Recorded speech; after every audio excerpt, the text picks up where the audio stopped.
At my sister's graduation at Harvard, my parents publicly disowned me in front of 650 guests, removing me from the program photos and even the will. I rose to my feet and witnessed their legacy fall apart. My name is Hannah, 34 years old, and I work as a forensic accountant, specializing in investigating corporate financial crimes. For my entire adult life, my family treated me like a useless paper pusher who chose a pathetic, low-paying career. They never missed an opportunity to remind me that I was the black sheep, the ultimate disappointment, who refused to join their flashy investment firm. But what they did not realize was that my incredibly boring job gave me the exact tools and federal clearance I needed to destroy them. Before I continue this story, let me know where you are watching from in the comments below. Hit like and subscribe if you have ever had to stand up to toxic family members who severely underestimated your worth and tried to humiliate you in public.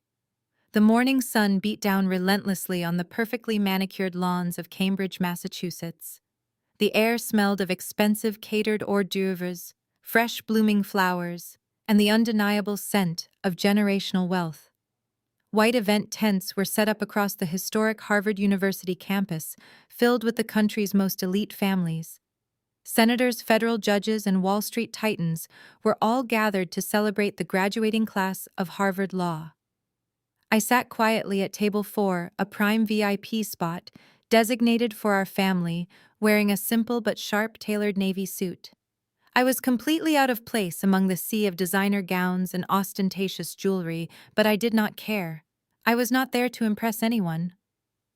Up on the main podium, my father Richard adjusted the microphone. He had practically bought his way onto the stage by making a massive donation to the University Alumni Fund, just so he could bask in the spotlight. He wore a bespoke Italian suit, his silver hair perfectly slicked back, projecting the image of a billionaire hedge fund mastermind. He loved the sound of his own voice, more than he loved his own children.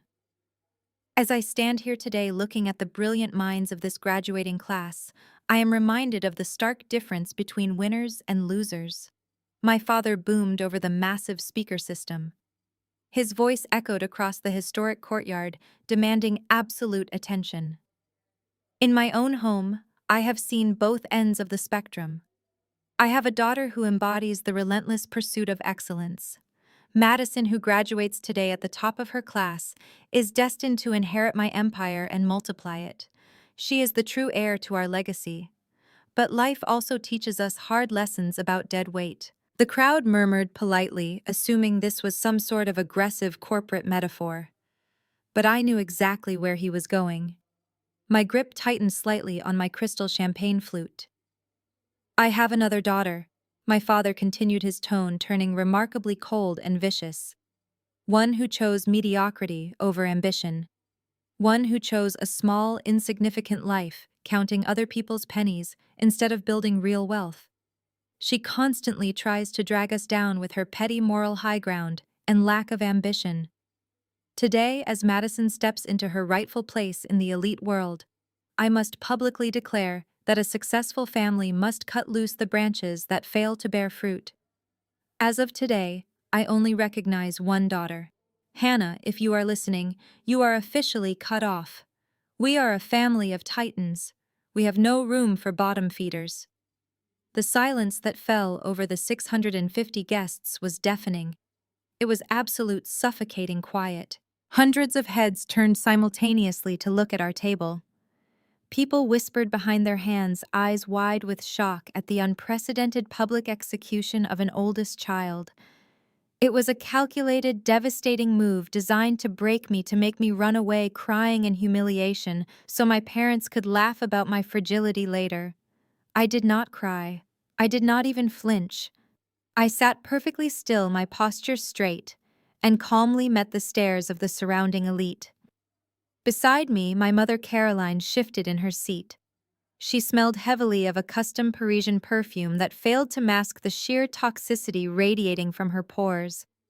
She wore a diamond necklace that cost more than most people make in a decade. Without taking her eyes off the stage, she opened her crocodile skin clutch and pulled out a thick, folded legal document. She tossed it casually onto the white linen tablecloth, right over my untouched appetizer plate. "Sign it and get out," Caroline hissed. Her voice was a venomous whisper, disguised behind a flawless, Botoxed smile meant for the onlookers. "You are completely cut out of the trust, the properties, and the will. Your father and I are done pretending you belong in this family. Do not ruin these pristine photos, and do not stain your sister's Chanel dress with your pathetic existence. Just sign the relinquishment and call a cab back to whatever miserable shoebox apartment you live in." I looked down at the paper. The legal jargon was dense, but the intent was clear. It was a formal surrender of all familial rights and claims to their estate. I simply picked up my champagne flute and took a slow, deliberate sip. The champagne was crisp cold and incredibly satisfying. Directly across the table sat Terrence, my sister's fiancé.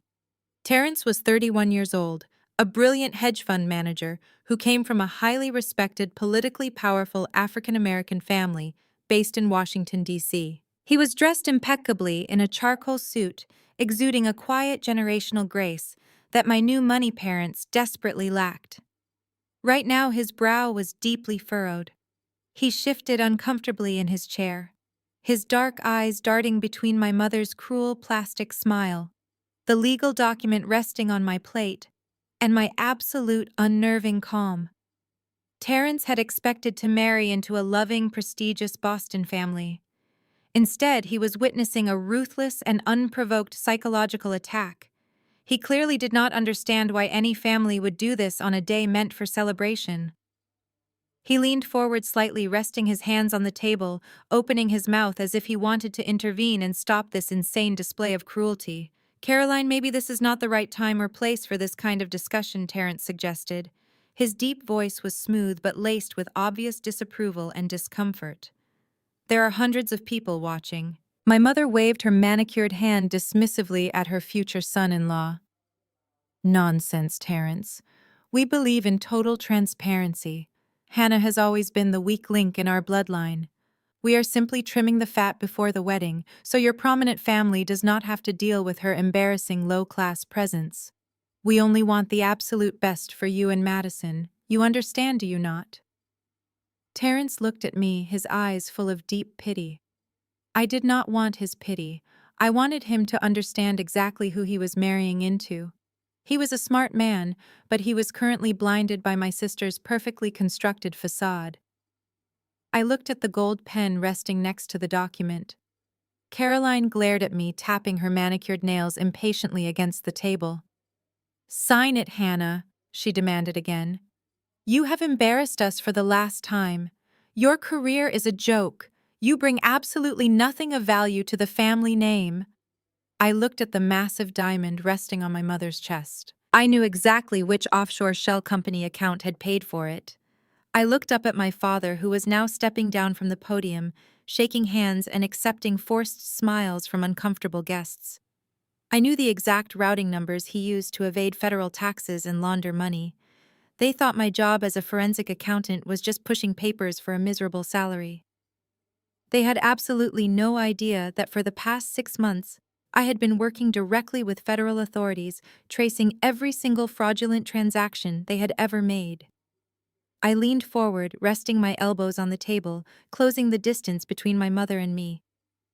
"Are you absolutely sure you want me to sign this right now, Mother?" I asked, keeping my voice perfectly level. "Because once I sign this, I am legally no longer bound to protect any family secrets. I become a completely independent third party." Caroline sneered, her eyes flashing with pure contempt. "What secrets?" "The only secret is how you managed to share my DNA and turn out so entirely mediocre. Just sign the paper. Madison is about to come down from the stage, and we are taking the official family portraits. You are not going to be in them." I smiled gently, dropping the gold pen back onto the table. It landed with a sharp clink against the crystal water glass. "I will not be signing this," I said calmly, "because as of today there is absolutely no inheritance left for you to cut me out of." Just as Caroline opened her mouth to scream at me, my phone vibrated in my blazer pocket. I pulled it out and glanced at the screen. It was a secure text message from my lead contact at the Federal Bureau. The message read, The search warrants have just been signed by the federal judge. Your parents just publicly severed their last legal tie to you on a recorded microphone. You are completely in the clear. The net is closed. I locked my phone screen and took another sip of my champagne, looking directly at my mother's furious face. The real graduation ceremony was just about to begin. Caroline stared at me as if I had suddenly grown a second head. The flawless veneer of her face cracked, replaced by a visceral sneer. She leaned closer across the white linen tablecloth, the diamonds at her throat catching the harsh afternoon light. She lowered her voice to a venomous hiss so the neighboring tables of politicians and tech moguls could not hear her vitriol.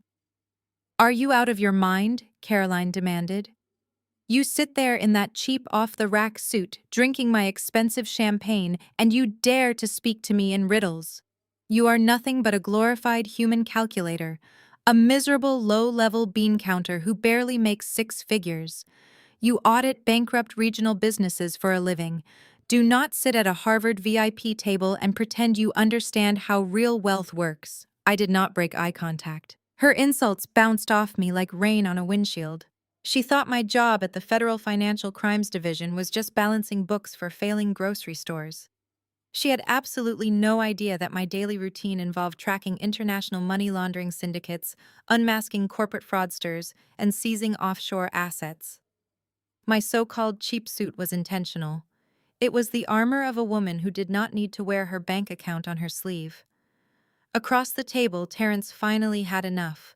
The blatant hostility was clearly making him sick. He was a man raised in Washington, D.C. by a family of prominent African-American lawmakers and civil rights advocates. His parents built their legacy on community service integrity and strategic political alliances, not by tearing down their own flesh and blood in public. Terrence was a brilliant hedge fund manager, but his core values were rooted in respect.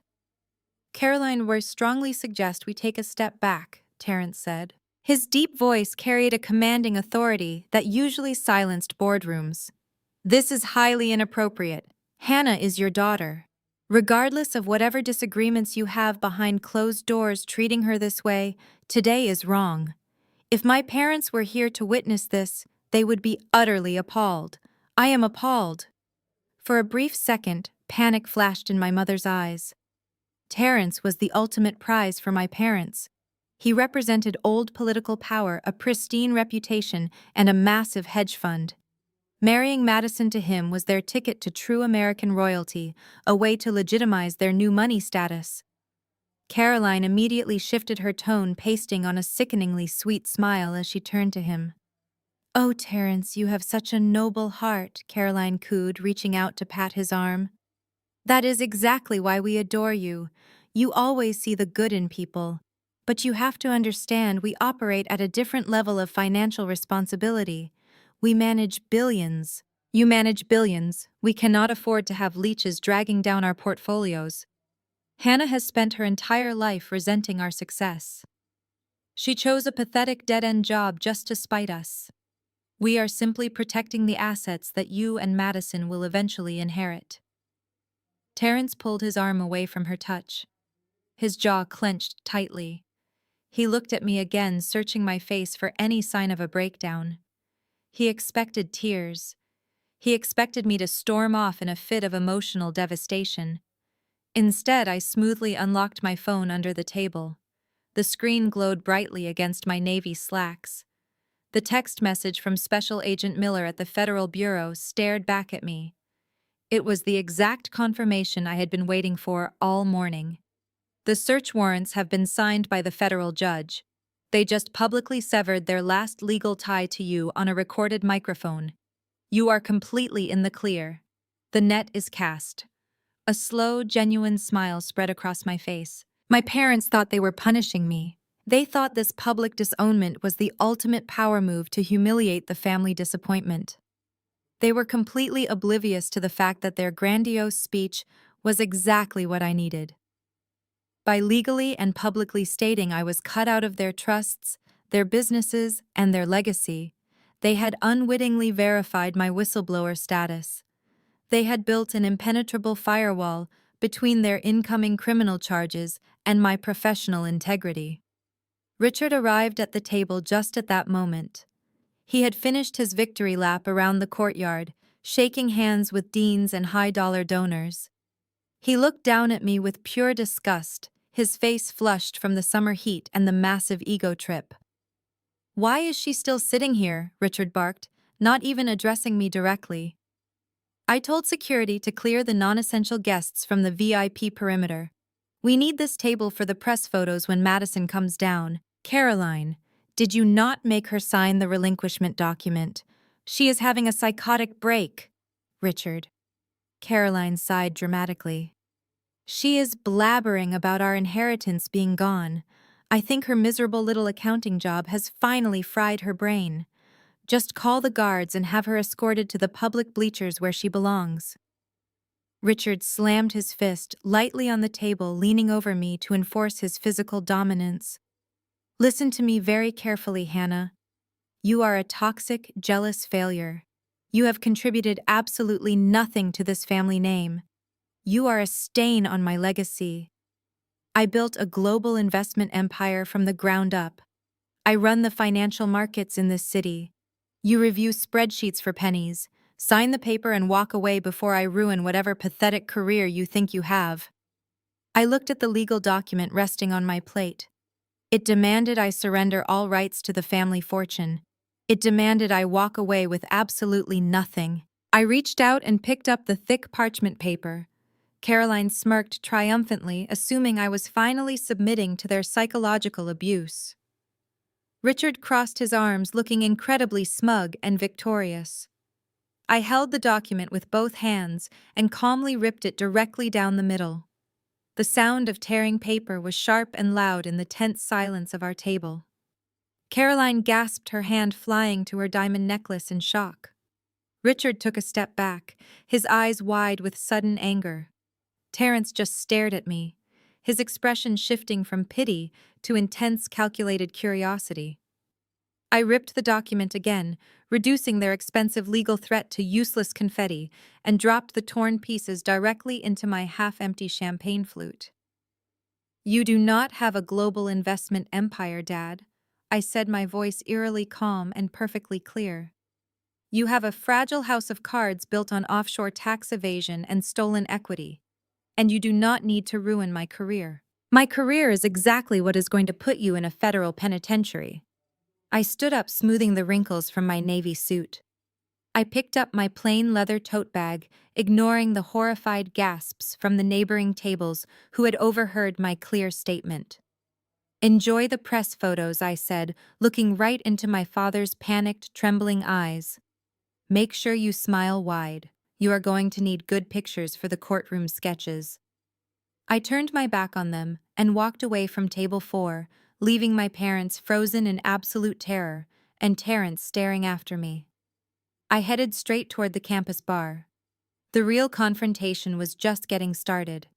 The elite alumni bar was set up beneath a massive white canopy on the perimeter of the historic courtyard. It was an exclusive zone pouring top-shelf liquor for heavy donors and legacy families.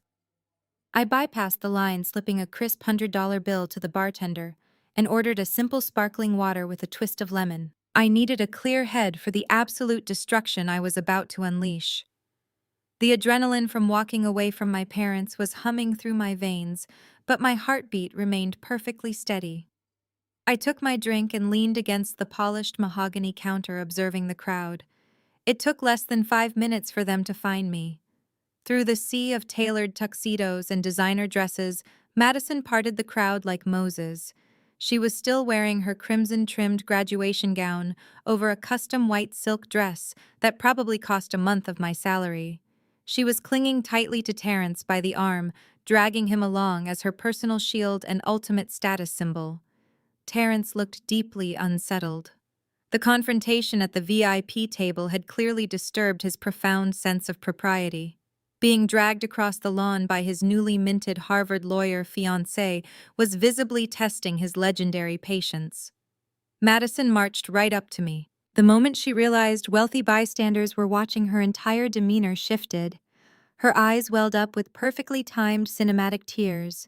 She let out a soft theatrical gasp, burying her face slightly into Terrence's shoulder before turning her tragic, victimized gaze upon me. Hannah, how could you? Madison cried, her voice trembling just enough to draw the attention of nearby guests. Today is supposed to be the most important day of my entire life. I worked so incredibly hard to earn this Harvard degree. And you come here uninvited, dressed in that cheap polyester suit, spewing absolute nonsense just to ruin my moment. Are you that insanely jealous of me? Are you so miserable auditing nobody companies that you have to destroy your own family in public? I took a slow, deliberate sip of my sparkling water. The performance was genuinely Oscar-worthy. If I did not know the dark, rotten core of her personality, I might have actually felt sorry for her. Terrence placed a protective, calming hand on Madison's waist. He looked at me, his dark eyes demanding a logical explanation. Hannah, Terrence began, his tone measured but firm. Your parents' actions at the table were completely out of line. I will not defend their behavior. But Madison has spent 3 years grinding through one of the toughest law schools in the world. Coming here to start a scene and throw wild accusations at her on her graduation day crosses a line. I looked directly at Terrence. I genuinely respected him. He was a brilliant hedge fund manager and a man of absolute integrity. He was raised in a prominent family of Washington lawmakers who fought for civil rights and demanded ethical excellence. He believed in merit. He truly believed Madison was his intellectual and moral equal. It was almost a shame I had to completely shatter his illusion. I set my glass down on the mahogany bar. I am not here to ruin her day, Terrence. I am here because my parents needed a public spectacle to feed their massive egos, and I simply gave them one. But since Madison wants to talk about how incredibly hard she worked for that piece of paper, let us talk about her academic integrity. Madison's face instantly went rigid. The fake tears vanished, replaced by a sudden flash of raw, unfiltered panic. She tightened her grip on Terrence's arm, her perfectly manicured knuckles turning stark white. Do not listen to her. Terrence, Madison snapped, her voice suddenly shrill and panicked. She is just a bitter accountant making up crazy lies. Let us go back to the VIP tent right now. I stepped closer, invading her space, my voice dropping to a low, clinical tone. Let us talk about your third semester, Madison. Specifically, your legal ethics seminar. The one taught by Professor Harrison. You completely failed the midterm. You plagiarized your final paper by copying a brief from a dormant corporate lawsuit. You were facing an academic tribunal and immediate expulsion from the university. Madison stopped breathing. Terrence physically stiffened, turning his head to look down at his fiancée. The word expulsion hung in the air between us like a guillotine. I kept my eyes locked on her trembling face. I know exactly what happened because I tracked the money, Madison. I watched an unexplained transfer of $250,000 move from Dad's offshore holding account in the Cayman Islands into a newly formed educational charity trust. A trust that coincidentally sponsored the exact academic department threatening to expel you. 2 days after that wire transfer cleared, your plagiarism charges miraculously vanished. Your failing grade was magically converted to an A-. I turned my unwavering gaze back to Terrence. He was staring at Madison, his jaw clenched so tight a muscle ticked rapidly in his cheek. In the high-stakes political and financial world, Terrence operated in a scandal involving academic fraud and bribery was a total death sentence. She did not grind through law school, Terrence, I stated coldly, delivering the facts without a single ounce of emotion. My father bought that degree to make her a viable candidate for your elite social circle. They needed you to legitimize their dirty money. They needed a hedge fund manager with a pristine background to marry their golden child, so they could quietly merge their fraudulent assets with your clean capital. You are not marrying a brilliant lawyer. You are marrying a massive federal liability. Terrence slowly removed Madison's hand from his arm. The gesture was small, but absolutely devastating. He took a physical step away from her, putting real distance between them. Madison reached for him again, her voice frantic and desperate now. Terrence, baby, she is lying. You know she is completely crazy. My parents just disowned her because she is unstable and broke. Look at her. She is just a jealous loser trying to sabotage our beautiful future. Terrence did not look at me. He looked squarely at Madison, his eyes scanning her panicked expression. Did your father wire $250,000 to the department trust? Madison Terrence asked. His voice was dangerously quiet, vibrating with barely contained anger. No. I mean, my dad makes donations all the time. Madison stammered, her flawless facade completely crumbling into dust. We are a philanthropic family. It had absolutely nothing to do with my grades. I earned my degree. I swear. Terrence is a man who reads global financial markets for a living. He knows a terrible investment when he sees one.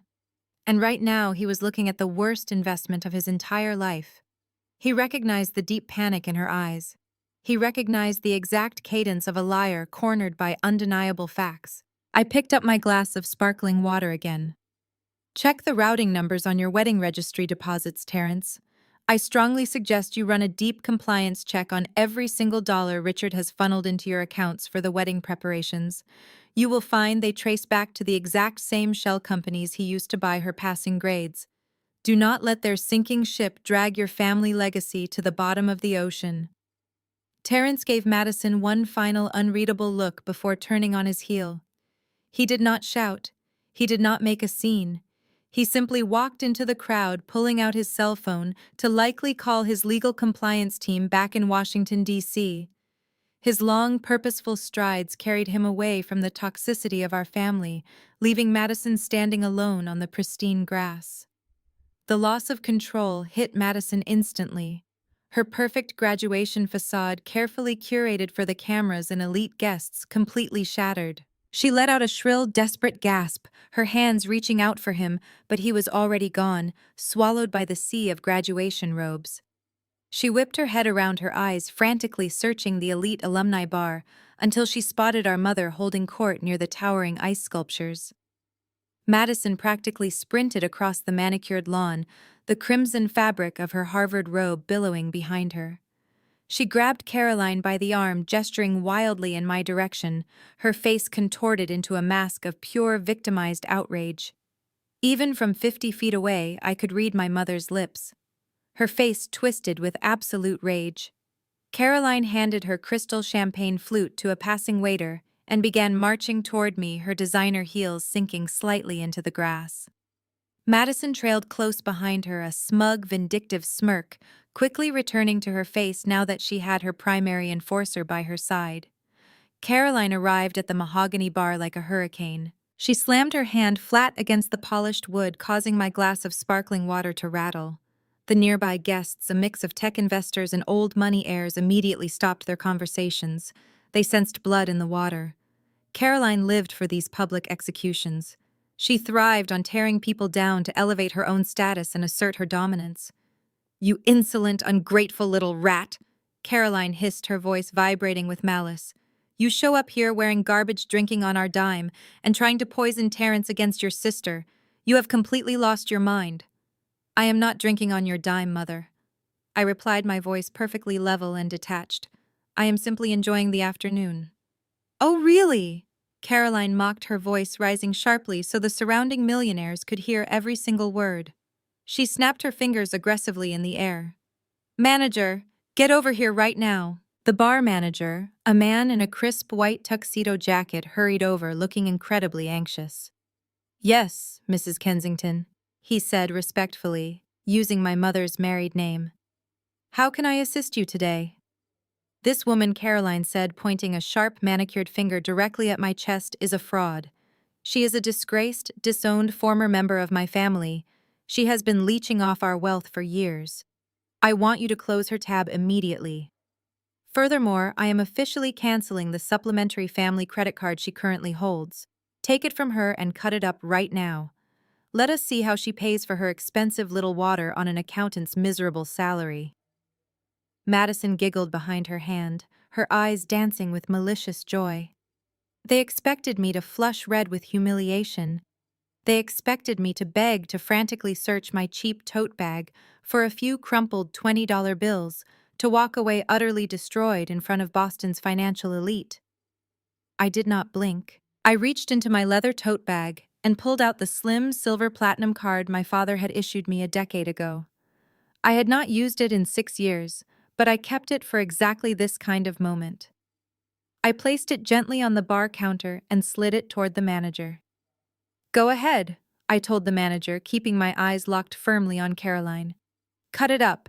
The account is entirely hers." The manager looked profoundly uncomfortable, but he took the silver card, produced a pair of heavy shears from beneath the bar, and sliced right through the plastic. The pieces fell onto the counter. Caroline smiled, a predatory, victorious grin spreading across her flawless, Botoxed face. "Now get out," Caroline demanded loudly, "before I have the university police drag you off the premises for trespassing and theft of services. I am afraid there is a slight miscalculation in your performance, Mother," I said, my voice smooth and dangerously calm. I reached back into my bag. My fingers bypassed my standard personal debit card and found the heavy cold metal I rarely used in public. I pulled out my American Express Centurion card. The legendary black card. It was solid titanium sleek and carried an aura of undeniable self-made power. The card was issued exclusively by invitation, a status symbol reserved for individuals with astronomical net worths and flawless financial records. It was firmly registered under the name of my independent forensic auditing firm, a company that pulled in massive federal bounties and high-level corporate consulting fees. I dropped the heavy titanium card onto the polished mahogany bar. It landed with a distinct heavy thud that sounded entirely different from cheap plastic. The sound echoed softly but firmly, catching the attention of the tech moguls standing nearby. Caroline's eyes snapped down to the counter. Her victorious smile instantly froze. The breath hitched violently in her throat. She knew exactly what that card was. She and my father had spent 5 years trying to get invited into the Centurion program, only to be repeatedly denied due to their heavily leveraged assets and shady offshore routing. Madison peered over her mother's shoulder, her brow furrowing in deep confusion. She did not fully grasp the financial weight of the object on the bar, but she recognized the sheer unadulterated terror suddenly washing over Caroline's pale face. "Manager," I said, projecting my voice so every wealthy bystander in the immediate vicinity could hear me clearly. "I am keeping my tab open. In fact, I would like to pay for every single drink served in this VIP section for the rest of the afternoon. Keep the champagne flowing for these lovely guests. Put the entire bar tab on my card." The manager stared at the titanium card, his eyes wide with absolute reverence. "Of course, ma'am. Right away. Thank you for your incredible generosity." He swiped the heavy metal card through his terminal. The system did not hesitate. The transaction, likely totaling tens of thousands of dollars for the high-end liquor alone, approved instantly. The machine chimed, printing out a long receipt. I took the pen and signed my name with fluid, elegant strokes. I picked up my card and slid it back into my tote bag. I looked at Caroline. Her mouth was slightly open, but no words came out. The blood had completely drained from her face, leaving her ashen and trembling. She looked down at the cut pieces of the supplementary silver card, then back up at me, her mind failing to compute how her pathetic, low-earning daughter wielded a level of financial power she could only dream of possessing. How Caroline finally choked out, her voice barely a raspy whisper. "How did you get that card? You are just a tax auditor. I am a forensic accountant." "Mother," I corrected her, picking up my sparkling water. "I hunt down corporate parasites and seize stolen wealth, and the federal government pays me incredibly well for my unique set of skills." I took one final step toward her, dropping my voice so only she and Madison could hear the absolute finality in my tone. "You thought cutting me off would leave me starving. You thought taking away my name would leave me powerless. But all you did was sever the chain that kept me from destroying you. Enjoy the free drinks. It might be the last luxury you experience before the federal indictments freeze every single asset you falsely claim to own." I turned my back on my mother and my sister, leaving them completely paralyzed by shock and dread in the middle of the crowded bar. I walked away across the pristine Harvard lawn, the crisp afternoon breeze catching my hair. The true financial retaliation had only just begun. I locked the heavy wooden door of my suite at the Four Seasons and tossed my leather tote bag onto the pristine king-sized bed.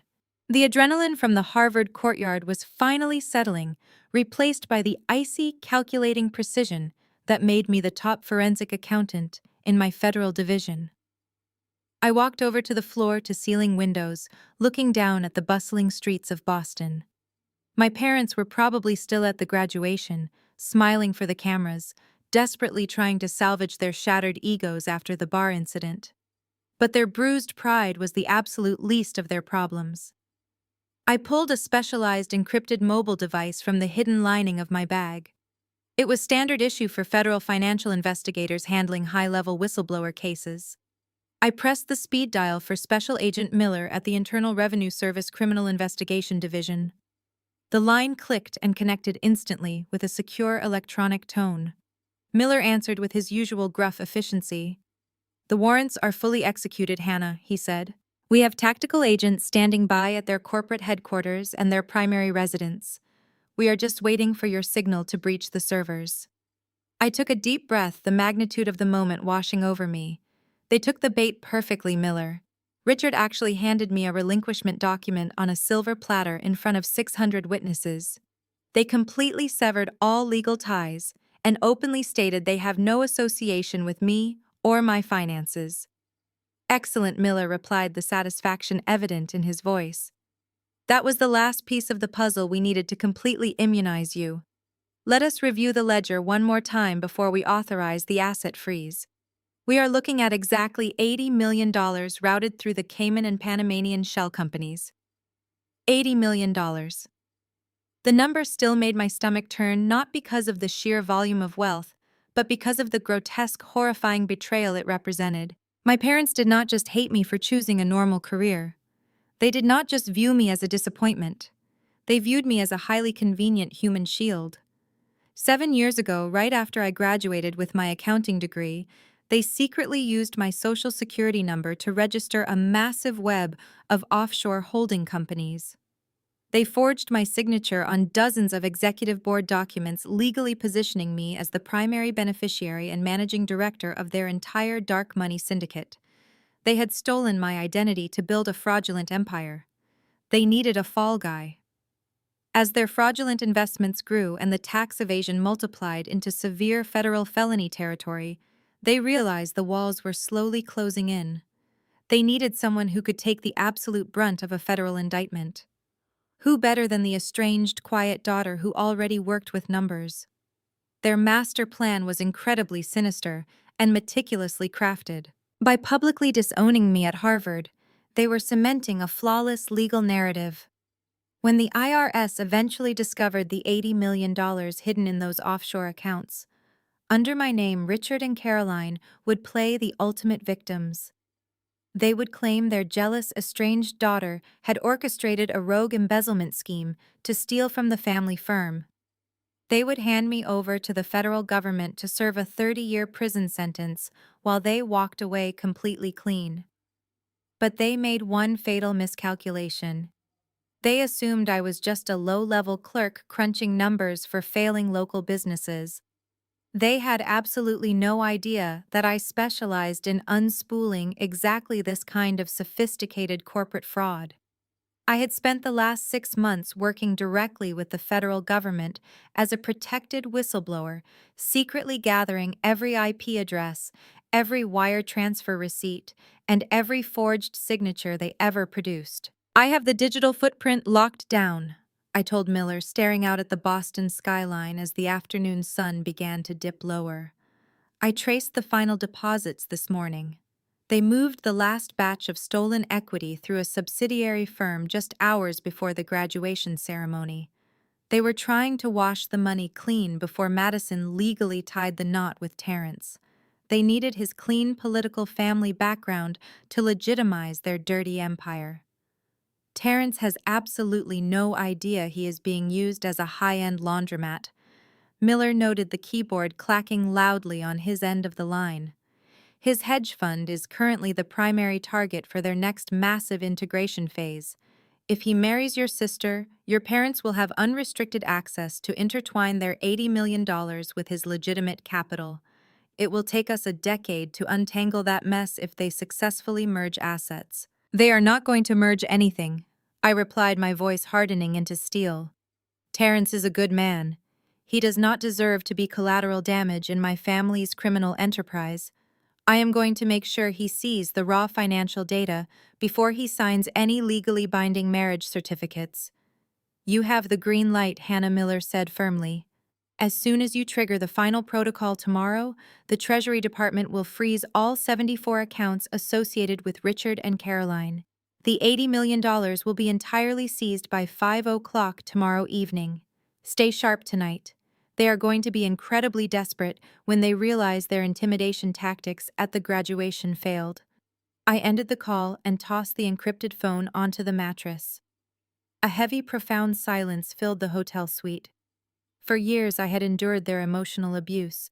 I had listened to them call me ugly, worthless, and mediocre. I had swallowed my pride at family dinners while they worshipped Madison and treated me like dirt. I had let them believe they were the untouchable kings and queens of the financial world.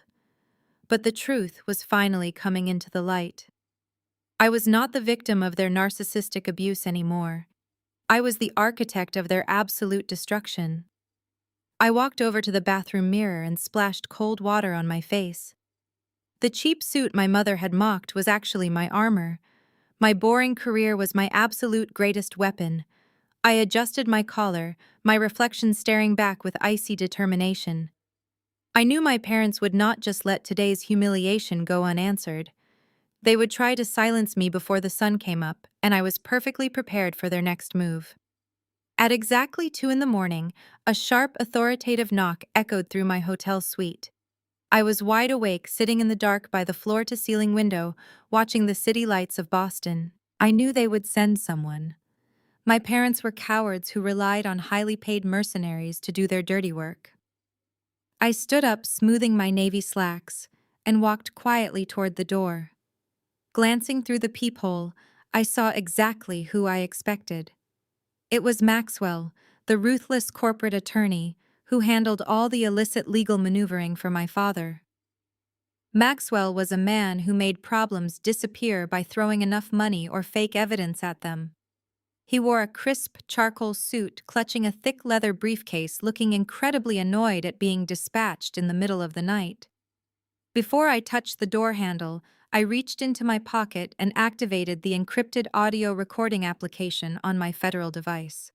The software was specifically designed to capture high-definition sound while blocking any digital interference. I took a slow breath, composing my features into a mask of mild apprehension, playing the exact role they expected of me. I unlatched the deadbolt and pulled the heavy wooden door open. Maxwell did not wait for an invitation. He immediately pushed his way into my suite, bringing the stale scent of cheap cologne and expensive cigars with him. He walked straight to the glass coffee table, dropping his leather briefcase with a heavy thud. He did not look at me with an ounce of professional respect. To him, I was just an annoying obstacle, a pathetic roadblock in the way of a billion-dollar empire. You made a very foolish mistake this afternoon. Hannah Maxwell began, his voice dripping with condescension. Your parents are incredibly displeased. Staging a little temper tantrum at Harvard and waving around a fancy credit card does not change reality.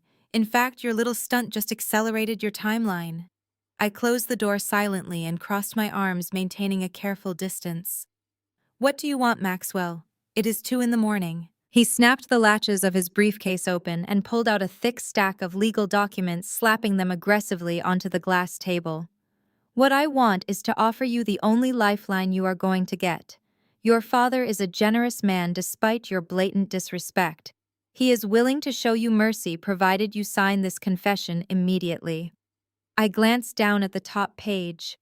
It was a perfectly drafted, completely fabricated admission of guilt. The document explicitly stated that I, acting alone and without the knowledge of my parents, had orchestrated a massive embezzlement scheme using their corporate infrastructure to hide $80 million in offshore accounts. "This is a confession to a federal crime," I said, keeping my voice intentionally shaky to feed his massive ego. "You want me to admit to stealing $80 million? Maxwell smiled a cruel, predatory expression that showed too many teeth. "I do not just want you to admit it, Hannah. I am demanding it. We have airtight documentation. We have your social security number tied to every single shell company in the Cayman Islands. We have your forged electronic signatures authorizing the transfers. If you refuse to sign this confession right now, I will personally deliver this entire dossier to the Department of Justice tomorrow morning. You will be indicted for grand larceny, wire fraud, and tax evasion. You will serve 30 years in a federal penitentiary, and your parents will testify against you as the heartbroken victims." I stared at the paperwork, pretending to be paralyzed by fear. My mind, however, was racing with absolute precision. The recording was capturing every single threat, every single admission of their framing tactic.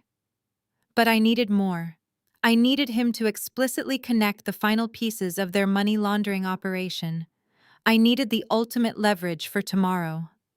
"How can you possibly frame me for this?" I asked, letting my voice crack slightly. "The money is not even sitting in those offshore accounts anymore. I know my father moved it. You cannot pin $80 million on me when the funds are clearly moving into someone else's infrastructure."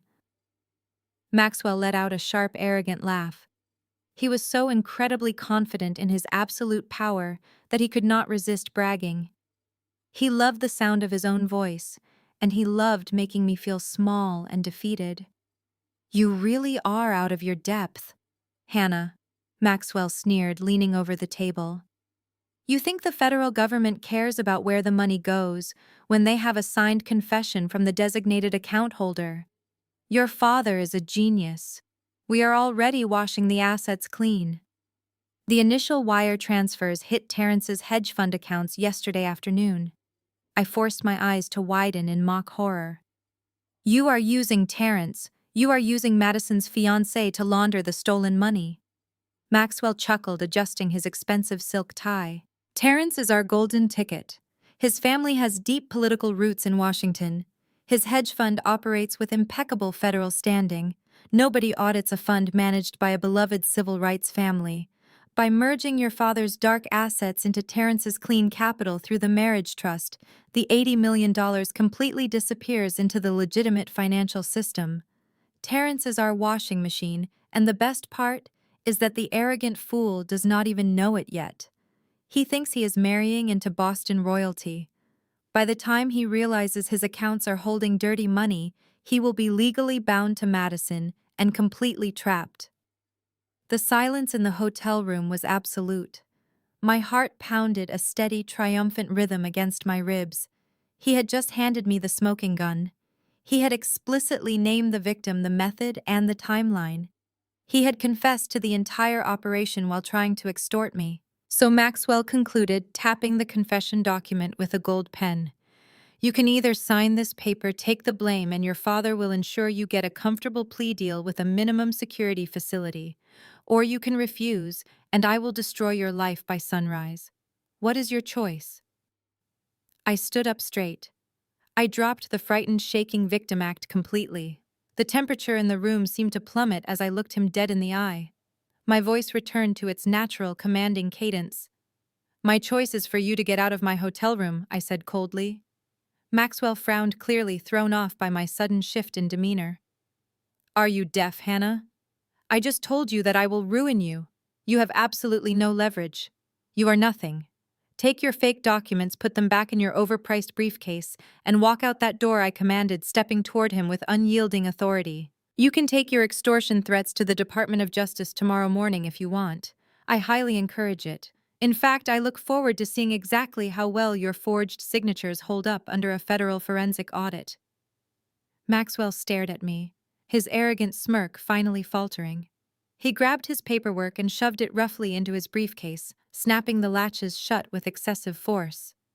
You are making the biggest mistake of your life. Your parents are going to bury you. Do not say I did not warn you. He stormed past me, throwing the heavy wooden door open and slamming it shut behind him. The loud thud echoed through the quiet suite. I stood alone in the dark room, a slow, satisfied smile curving my lips. I reached into my pocket and stopped the recording application. The audio file saved securely backed up instantly to the federal encrypted cloud. Maxwell thought he had cornered a helpless victim. He had no idea he had just handed a federal investigator the exact key to dismantle their entire criminal enterprise. The final piece of the puzzle was secured. Tomorrow morning, Terrence was going to hear exactly what his future in-laws really thought of him. The morning sun cast long golden shadows across Harvard Yard as the official commencement ceremony began. The air buzzed with the low murmur of thousands of attendees. Crimson banners snapped gently in the breeze. The front rows were strictly reserved for the highest echelon of society. Wealthy donors, prominent politicians, and legacy families sat in plush velvet cushioned chairs, separated from the general public by thick velvet ropes and a line of stern security personnel. My parents had secured their front row seats months in advance. Richard wore a fresh, custom-tailored suit practically vibrating with self-importance. Caroline sat beside him, her hair styled to absolute perfection, hiding the panic I had instilled in her yesterday behind a pair of oversized designer sunglasses. They were waiting for Madison to cross the stage and solidify their fraudulent empire. They thought I was gone. They thought Maxwell had terrified me into submission last night. They were entirely wrong. I bypassed the general admission gates with ease. I was not wearing the modest navy suit from yesterday. I wore a striking, impeccably tailored white blazer and slacks that commanded immediate respect. My heels clicked rhythmically against the stone pathways. I walked directly toward the exclusive VIP perimeter. The security guard at the velvet rope held up his hand to stop me. I simply handed him a specialized access pass. I had not begged for this ticket. I had leveraged my federal connections to secure a seat in the donor section. The guard scanned the barcode, nodded respectfully, and unhooked the rope to let me through. I walked down the central aisle, the eyes of Boston's elite, tracking my confident stride. I found my designated seat. It was exactly 3 chairs down from my parents. Caroline saw me first. Her posture instantly went rigid. She lowered her sunglasses, her eyes widening in sheer disbelief. She nudged my father aggressively. Richard turned his head, and the arrogant smile completely vanished from his face. His jaw dropped. For a split second, he looked like a man who had just seen a ghost. Then his shock morphed into explosive, uncontrollable rage. Richard stood up abruptly, his chair scraping loudly against the pavement. He marched over to me, ignoring the hushed whispers of the surrounding politicians and tech executives. He leaned down, his face inches from mine, his voice a harsh, guttural whisper meant to intimidate. "What in the world are you doing here?" Richard demanded, his face turning a dangerous shade of red. "I told you yesterday that you are completely cut out of this family. You have no right to be in this section. These seats cost $50,000 apiece. Get up and leave this campus right now before I have you thrown out in handcuffs." I did not stand up. I remained perfectly relaxed in my velvet cushioned chair. I crossed my legs and looked up at him with a serene, unbothered smile. "I have a valid ticket, Richard," I replied, keeping my voice pleasantly conversational. "It is a beautiful morning to watch a graduation. I think I will stay exactly where I am." Richard's eyes darted around frantically. He hated losing control in public. He hated that I was defying his direct orders in front of his wealthy peers. He spotted 2 large uniformed Harvard security officers standing near the edge of the VIP section. He waved them over with frantic, commanding gestures. The 2 officers hurried over, their expressions serious. "Yes, sir," the lead officer said, looking between my father and me. "Is there a problem here?" "Yes, there is a massive problem," Richard barked, pointing a shaking finger at me. "This woman is trespassing in the VIP donor section. She is estranged from my family, and she is actively harassing us. I want her physically removed from the premises immediately. Escort her out of the gates." Caroline chimed in from her seat, her voice dripping with venom. "She is a disturbed individual, officers. She has been stalking our family all weekend. Please get her away from us before she ruins the ceremony." The lead officer turned to me. His stance was imposing, clearly expecting a difficult confrontation. "Ma, I am going to have to ask you to stand up and come with us," he said firmly.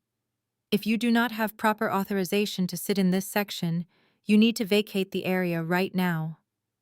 The neighboring guests were openly staring now. Richard crossed his arms, his chest puffed out in absolute triumph. He thought he had won. He thought his wealth and status gave him the ultimate power to erase me from existence. I did not argue with the security guard. I did not raise my voice or cause a scene. I simply reached into the inner pocket of my white blazer. I pulled out a small, heavy black leather wallet. I held it up and let it flip open. The bright morning sun reflected off the solid gold federal shield embedded in the leather. Below the shield was my official photo identification and my specialized credentials. It clearly stated my title as an independent financial investigator operating under the direct jurisdiction of the United States Department of Justice and the Internal Revenue Service. I held the badge steady so the lead security officer could read every single word.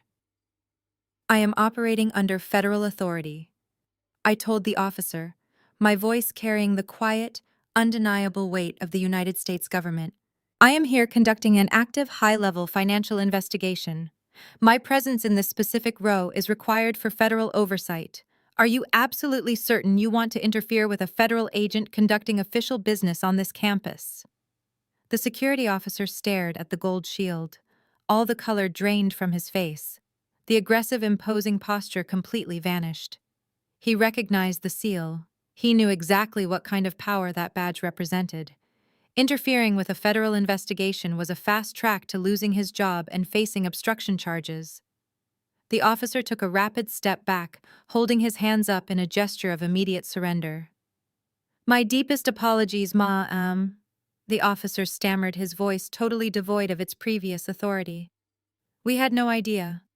You are perfectly fine to remain exactly where you are. We will not bother you again. Have a good morning." The two security officers turned on their heels and practically sprinted away from our row, desperate to distance themselves from the situation. Richard stood frozen in place. His arms dropped slowly to his sides. His entire body went rigid. The smug, victorious expression was wiped clean off his face, replaced by a look of sheer, unadulterated horror. He stared at the federal badge, still resting in my hand. His mind struggled to process the impossible reality unfolding in front of him. "You." Richard choked out, his voice cracking. The sound was barely a whisper. "You are federal." I snapped the leather wallet shut and slipped it back into my blazer. "I told you yesterday that my career was going to be a problem for you, Dad," I said coldly. "You thought I was just balancing checkbooks. You thought I was weak. You thought you could send your corrupt lawyer to my hotel room at 2 a.m. to extort a federal investigator with forged documents." That was a catastrophic miscalculation. Caroline had gone completely silent. She sat paralyzed in her chair, her hands gripping her designer purse so tightly her knuckles were white. The reality of their situation was finally crashing down upon them. They had not framed a helpless, estranged daughter. They had handed all of their illegal offshore routing data directly to a federal agent. "Now sit down, Richard," I commanded, my voice slicing through the morning air like a blade. "The graduation is about to start, and you would not want to miss the show." Richard slowly sank back into his velvet chair. He looked physically ill. His hands trembled as he stared blankly ahead at the empty stage. The power dynamic had completely and irreversibly flipped. I leaned back in my seat, entirely relaxed, ready to deliver the next devastating blow to the man who was about to marry my sister. The commencement speaker droned on about the future of the legal profession, but the words were completely lost on the people in our row. Richard sat frozen, his posture rigid, his eyes locked straight ahead in a state of absolute catatonic shock. Caroline was gripping her designer clutch so hard, her knuckles were stark white, her breathing shallow and erratic. They were trapped. They could not cause a scene and alert the press, nor could they run away without drawing suspicion. They had to sit there and watch their carefully constructed empire burn to ashes. A few rows ahead, the names of the graduating class were finally being called. The moment the dean announced the top honors, Madison stood up, beaming with that manufactured radiant smile. She adjusted her crimson robe, completely oblivious to the radioactive bomb I had just dropped on our parents. She began her walk toward the main stage to accept her degree, waving to the cameras, soaking in the applause. With Richard and Caroline entirely paralyzed by fear, the path was completely clear. I stood up from my seat, smoothing my white blazer, and walked smoothly down the aisle. I did not look at my parents. I walked directly toward the end of the VIP row where Terrence was sitting. Terrence was clapping politely as Madison crossed the stage. He looked every bit the proud fiancé, a man deeply in love and ready to merge his life with hers. His family name carried decades of civil rights legacy and legislative power in Washington, D.C. His hedge fund managed billions of dollars in clean, highly regulated capital. He had worked his entire life to maintain a spotless reputation. He was exactly the kind of man my toxic family loved to exploit. I slipped into the empty velvet chair right next to him. Terrence glanced over, slightly startled by my sudden appearance. His brow furrowed in confusion. He had witnessed the hostility at the bar yesterday and the tension this morning, but he still tried to maintain his polite diplomatic demeanor. Hannah, Terrence whispered, leaning closer so the surrounding guests would not hear. "What is going on? Your father looks like he is having a heart attack." I did not offer a polite greeting. I did not waste a single second on pleasantries. I reached into my leather tote bag and pulled out a thick, unmarked manila folder. It was sealed with a federal evidence tamper sticker. I broke the seal with my thumbnail and placed the heavy folder directly onto his lap. Terrence looked down at the file, then back up at me. "What is this?" "This is the reality of the family you are marrying into," I said, my voice low, clinical, and completely devoid of emotion. "I need you to listen to me very carefully, Terrence. They do not love you. They do not respect you. They chose you with the exact same precision a parasite chooses a host." Terrence stiffened. His polite demeanor vanished, replaced by a defensive edge. "Excuse me. I understand you have a terrible history with your parents, Hannah, but you will not insult my relationship with Madison." "Open the folder," I commanded, keeping my eyes locked on his. Terrence hesitated for a fraction of a second before flipping open the heavy cardboard cover. He was a hedge fund manager. He spent his entire life analyzing complex financial data, risk assessments, and compliance reports. I knew it would take him less than 30 seconds to understand exactly what he was looking at. The first page was a highly classified federal flowchart. It mapped out 74 offshore shell companies based in the Cayman Islands and Panama. At the very top of the hierarchy was Richard and Caroline's corporate investment firm. Red lines connected the fake companies, detailing a massive, intricate money laundering network. But that was not what made Terrence stop breathing. His eyes locked onto the bottom right corner of the flowchart. There was a thick, undeniable red line connecting the offshore tax evasion syndicate directly to the primary routing accounts of his own Washington, D.C. hedge fund. I watched the blood drain from his face. His dark eyes widened in sheer, unadulterated horror as he flipped to the second page. It was a wire transfer log from the past 48 hours. It showed multiple deposits labeled as wedding registry gifts and real estate trust advances. The funds were originating from the dirty offshore accounts and landing squarely into the joint marital accounts he had recently opened with Madison.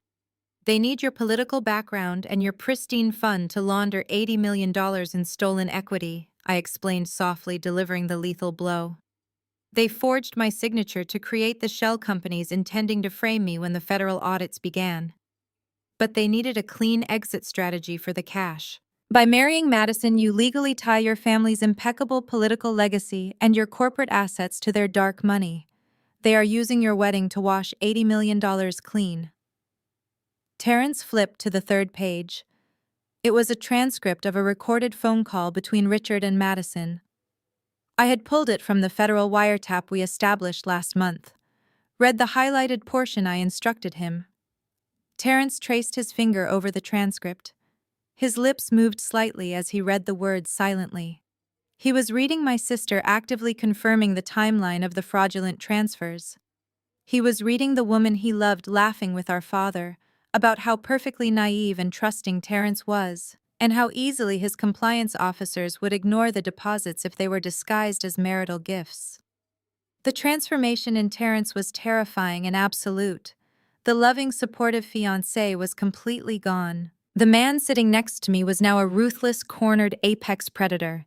His jaw clenched so tightly the muscles rippled beneath his skin. The betrayal hit him like a freight train, but the financial instinct took over instantly.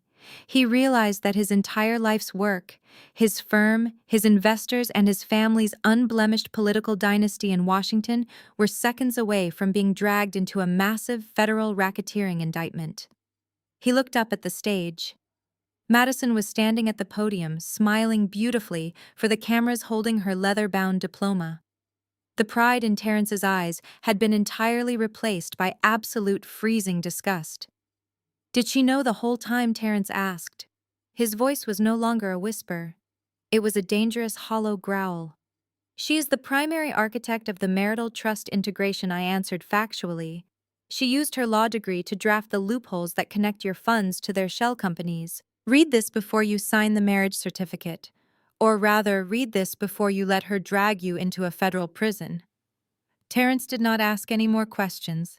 He did not need to. The routing numbers matched his internal private ledgers. The dates aligned perfectly with the strange, massive deposits Madison claimed were generous early wedding gifts from her parents. The mathematical proof was undeniable. He snapped the folder shut. He stood up from his velvet VIP chair. He did not look at Madison on the stage again. He did not look back at Richard or Caroline, who were watching him stand up with growing desperate panic. Terrence pulled his sleek smartphone from his breast pocket. He bypassed his regular contacts and dialed a heavily encrypted number. I knew exactly who he was calling. He was dialing his crisis management team and his senior compliance attorneys back in Washington, D.C. "I need you to initiate a total freeze on all joint marital accounts immediately," Terrence said into the phone, his tone commanding and utterly ruthless. "Contact the compliance division and flag every incoming wire transfer from the past 90 days for severe anti-money laundering review. Get the legal defense team ready. We have a massive breach." He turned and walked away from the commencement ceremony. His long, furious strides carried him down the aisle and out of the Harvard gates. He was already mobilizing a multi-billion-dollar legal army to burn my family's integration plan to the ground. The trap had snapped entirely shut. The golden child was about to lose everything. The evening air in Boston was crisp, carrying the scent of salt from the harbor and the undeniable weight of old money. My family had rented out the entire top floor of the Vanguard, the most exclusive and astronomically expensive dining establishment in the city. This was not just a graduation dinner. It was a coronation. The legacy dinner, as my father had pretentiously dubbed it on the gold-embossed invitations sent out months ago. The room was a spectacular display of financial arrogance designed to blind everyone to the truth. Crystal chandeliers cast a warm, flattering glow over the heavy mahogany tables. Waiters in crisp white tuxedo jackets floated silently across the room, pouring vintage champagne that cost more per bottle than my monthly rent. The guest list was a highly curated collection of the Boston elite. There were federal judges, city commissioners, real estate developers, and venture capitalists all gathered to celebrate Madison receiving her Harvard law degree. They were there to kiss the ring of Richard and Caroline, completely unaware that the empire they were toasting was built entirely on a foundation of massive federal tax fraud and stolen identities. I knew my parents were likely operating in a state of sheer internal panic after the events of the morning. Terrence had walked out of the graduation and vanished into thin air. His absence tonight was a gaping, bleeding wound in their perfect social facade. I could only imagine the frantic, desperate lies they had spun to the guests to explain why the guest of honor's powerful fiancé was suddenly missing from the head table. They probably claimed he was called away on urgent political business in Washington. I did not bother with an invitation. I walked through the heavy brass doors of the restaurant, stepping onto the plush carpeting of the private top floor. I was wearing a sharp, charcoal gray suit, projecting the absolute authority of a federal financial investigator. The maitre d' stepped forward to intercept me, a polite but firm barrier, asking for my name on the guest list. I simply looked at him, my expression unyielding, and handed him a crisp $100 bill, along with a quiet instruction to step aside. He recognized the look of someone who owned the room, and he wisely stepped back into the shadows without a single word of protest. I stood at the entrance of the main dining hall, taking in the scene. The clinking of crystal glasses and the low, wealthy murmur of conversation filled the air. And then the room noticed me. The shift in the atmosphere was instantaneous and brutal. The soft classical music playing in the background suddenly felt incredibly loud as the conversations nearest the door died abruptly. Heads turned, eyes widened. The silence rippled outward like a shockwave, spreading from table to table until the entire dining room was locked in a state of suspended animation. Madison was standing near the head table, holding a glass of champagne, soaking in the admiration of a state senator. When her eyes landed on me, the delicate, sophisticated Harvard graduate vanished completely. The raw, unfiltered panic and rage that had been boiling inside her all day finally erupted like a volcano. "Get her out of here!" Madison shrieked, her voice cracking with sheer hysteria. Her scream shattered the elegant ambiance of the restaurant, bouncing off the glass walls. "Why is she here? Security! Someone call the police and get this crazy woman out of my party right now." She slammed her champagne glass down on the table so hard the delicate crystal shattered, spilling expensive wine across the pristine white linen. Madison pointed a shaking finger at me, her face flushed dark red, entirely losing the aristocratic composure she had spent years faking. "She ruined my graduation this morning, and now she is trespassing. Throw her out into the street." The guests shifted uncomfortably in their seats. This was high society, where conflicts were supposed to be handled with passive-aggressive whispers behind closed doors, not screaming matches over broken glass. But Madison was desperate. She knew Terrence was gone, and she knew exactly who had handed him the evidence. Her perfectly planned future as a billionaire political wife was disintegrating, and she wanted my blood. Before the stunned restaurant staff could react, Caroline sprang into action. My mother was a master manipulator, and she knew exactly how to play this crowd. She could not let Madison look like a deranged, hysterical bride in front of the city's most powerful people. She had to instantly flip the narrative and turn me into the ultimate villain. Caroline rushed forward, stepping rapidly between Madison and me. She pressed her hands to her chest, her face twisting into a mask of profound, agonizing heartbreak. The transformation was genuinely worthy of a major acting award. "Hannah, please!" Caroline cried out, her voice trembling perfectly. Tears welled up in her eyes and spilled over her carefully applied makeup. "Why are you doing this to us? Why are you doing this to your sister on her special night?" Caroline took a hesitant step toward me, playing the role of the martyred, loving mother, confronting her deeply troubled child.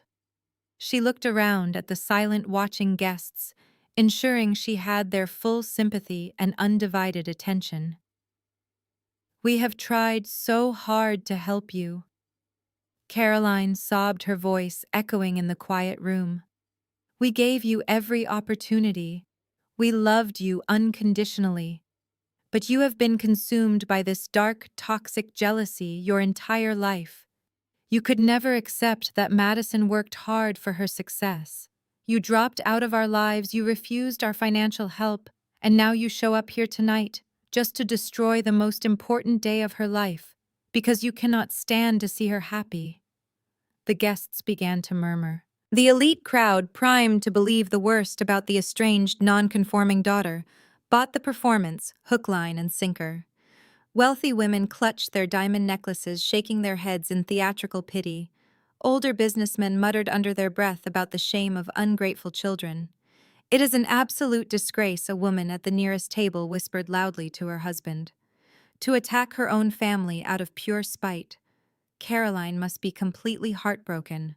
Raising a child like that must be a living nightmare." "How did she even get past the front door?" another guest muttered, glaring at me with open disgust. "She clearly has severe psychological issues. Just look at how she is standing there completely emotionless while her own mother is crying her eyes out." I stood my ground, my posture perfectly relaxed, letting the wave of public condemnation wash over me. I did not defend myself. I did not raise my voice to argue with Caroline's fabricated tears. I let her spin her desperate web of lies. I let Madison hurl her venomous insults across the room. I let the entire room of Boston's elite judge me, condemn me, and label me as the jealous, bitter failure of the family. They thought their whispered insults were wounding me. They thought Caroline's masterful gaslighting was backing me into an inescapable corner. They had absolutely no idea that I wanted them to put on this exact show. I needed them to gather all their arrogant, self-righteous friends into one room. I needed them to feel completely in control, insulated by their wealth and their fake tears. I slowly reached into my blazer pocket, my fingers wrapping around a small encrypted wireless drive. I looked past my weeping mother, past my screaming sister, and locked eyes with my father, who was standing paralyzed near the main projector screen at the back of the dining hall. The stage was perfectly set for the final presentation. I did not waste a single breath arguing with my mother. I simply stepped around her weeping theatrical display as if she were nothing more than a piece of misplaced furniture. The wealthy guests gasped at my apparent callousness, muttering their fierce disapproval, but I kept my eyes locked dead ahead. My target was the heavy oak podium situated at the far end of the dining hall. It housed the restaurant's premium audiovisual control system, currently projecting a looping, nauseatingly perfect slideshow of Madison in her Harvard regalia onto the massive digital wall display. I reached the podium before the restaurant staff could intercept me. I pulled the encrypted wireless drive from my blazer pocket and slid it directly into the primary input port. With 3 swift practice keystrokes on the control panel, I bypassed their basic security overlay and mirrored my device to the main feed. The giant high-definition screen flickered aggressively. The carefully curated photographs of my sister smiling with elite professors vanished instantly. The room plunged into temporary darkness before the projector roared back to life, casting a stark clinical white light across the faces of the Boston elite. A massive, highly detailed financial flowchart materialized on the screen. It was not a chaotic jumble of numbers. It was a precise, meticulously organized federal schematic. The diagram displayed 74 offshore shell companies, complete with routing numbers, international bank identifiers, and exact dates of incorporation. Bright red lines connected the entities, tracking the undeniable flow of $80 million in stolen equity, from domestic accounts to the Cayman Islands, and finally pointing directly toward the newly established marital trusts. The classical music piping through the overhead speakers suddenly felt completely absurd against the heavy, suffocating silence that fell over the dining room. These were not ordinary guests. This room was packed with venture capitalists, corporate litigators, and federal judges. They spent their entire lives analyzing risk and reading balance sheets. It took them less than 10 seconds to process the complex schematic glowing on the wall. They recognized the unmistakable structure of a massive, sophisticated money laundering syndicate. They saw the explicit routing data that proved the very people hosting this luxurious dinner were actively engaging in high-level federal tax evasion. The murmurs of sympathy for my mother died instantly. The guests began to physically step away from the head table. You could feel the collective realization hit the room like a sudden drop in barometric pressure. The elite crowd realized they were standing in the middle of a massive crime scene, drinking champagne paid for by stolen funds. Caroline stopped her fake sobbing. She turned around, her eyes widening in absolute horror as she stared at the giant projection of her financial crimes. Madison stood frozen, her jaw hanging slack, completely stripped of her arrogant Harvard lawyer persona. I turned away from the podium and faced my family, my hands resting casually in the pockets of my blazer. I let the undeniable evidence speak for itself. For a moment, I thought Richard was going to collapse. He stared at the screen, his face draining of all color. The blueprint of his entire criminal empire was displayed for every single one of his wealthy peers and political allies to see. But then something deeply twisted happened. Richard did not fall to his knees. He did not attempt to run. His massive, unchecked narcissism aggressively overpowered his survival instinct. He looked at the terrified faces of his guests, looked at the flowchart, and then looked directly at me. Richard threw his head back and burst into a loud, booming laugh. It was not a nervous laugh. It was a dark, arrogant, and incredibly condescending roar that echoed through the silent dining room. He clapped his hands together slowly in a mocking theatrical applause. He stepped forward, his chest puffed out, radiating the absolute confidence of a man who believed he was an untouchable god among mortals. "Is this your grand master plan, Hannah?" Richard shouted, his voice dripping with venomous amusement. "You crash your sister's graduation dinner to show us a few colorful PowerPoint slides. You think projecting some fabricated graphs on a wall is going to scare me? You think anyone in this room believes your desperate, pathetic lies?" He turned to the crowd, spreading his arms wide, playing the role of the exasperated, targeted patriarch. "Look at her, everyone," Richard proclaimed, loudly, making sure his voice reached the very back of the room. "Look at my deeply disturbed, estranged daughter. She has been harboring this psychotic jealousy for years. She failed in her own miserable career, so she decided to construct this elaborate fantasy to frame the family that gave her everything. She is trying to claim that we are hiding $80 million in offshore accounts." Richard turned back to me, taking a slow, menacing step closer. The arrogant smirk on his face was nauseating. He thought he held the ultimate unbeatable trump card. He thought Maxwell's visit to my hotel room had cemented my absolute destruction. He was so blinded by his own ego that he could not resist bragging about his flawless legal trap in front of the entire room. "You think you are so smart with your little diagrams?" Richard sneered, lowering his voice just enough to make his threat sound lethal, yet loud enough for the closest tables to hear. "But you forgot one crucial detail, you stupid girl. Look closely at those corporate filings. Look at the managing director of every single one of those offshore shell companies." He pointed a sharp finger directly at my face, his eyes burning with triumphant malice. "Your name is on every single piece of paper, Hannah. Your social security number is registered to those accounts. Your electronic signatures authorized every single wire transfer over the past 7 years. If there is $80 million missing from the federal tax grid, it is because you stole it. You are the rogue, estranged daughter who embezzled from her own family. You built this presentation to cover your own tracks. We have the pristine, ironclad documents to prove you did it all by yourself." Richard let out another harsh, victorious laugh, shaking his head as if I were a foolish child who had just walked into a buzzsaw. "You thought you could walk in here and threaten me?" Richard declared, his voice echoing with absolute supremacy. "You thought you could intimidate me? But all you did was bring your own confession to the party. I am not the one who needs to be worried. I am not the one who is going to lose everything. My lawyers will hand your forged little documents directly to the authorities tomorrow morning. You are the one who will rot in a federal prison." The echoing sound of my father's laughter hit the acoustic ceiling panels of the luxury dining room and died a sudden, pathetic death. He stood there, chest puffed out, waiting for me to crumble. He expected tears. He expected me to fall to my knees and beg for mercy in front of the Boston elite. He expected the heavy weight of his fabricated evidence to crush my spine. I simply looked at him. The profound, suffocating silence in the room was broken only by the sharp clink of a dropped silver fork hitting a porcelain plate at a nearby table. Every prominent lawyer, federal judge, and venture capitalist in the room was holding their breath, their eyes darting between the massive financial flowchart projected on the wall and the man who had just proudly admitted to orchestrating a frame-up. "You are absolutely right, Richard," I said.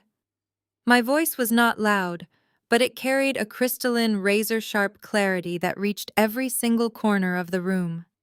My name is indeed on every single piece of paper. My social security number is perfectly tied to all 74 offshore accounts in the Cayman Islands and Panama. My electronic signature authorized every single wire transfer over the past 7 years. You engineered a flawless legal trap to make me the ultimate scapegoat. A collective audible gasp rippled through the crowd of wealthy guests. They could not fathom why I was openly confessing to a federal crime. Caroline let out a short, triumphant breath, her shoulders dropping slightly as she assumed I was finally surrendering to their supreme authority. Richard smirked, his eyes gleaming with the arrogant satisfaction of a predator watching its prey surrender to the slaughter. "But you made one catastrophic, irreversible miscalculation," I continued, taking a slow, deliberate step away from the podium and directly toward him. "You were so blinded by your own narcissism, so obsessed with viewing me as your pathetic, disappointing daughter, that you completely forgot what I actually do for a living." Richard frowned, the arrogant smirk faltering for a fraction of a second, his brow furrowed in genuine confusion. "I am not a glorified bookkeeper," I stated, my tone dropping into a deadly clinical register. "I am a forensic accountant.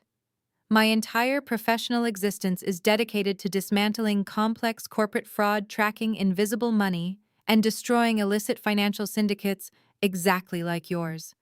And because you were so incredibly eager to pin your crimes on me, you handed me the greatest gift an investigator could ever ask for: unrestricted, unquestionable administrative access."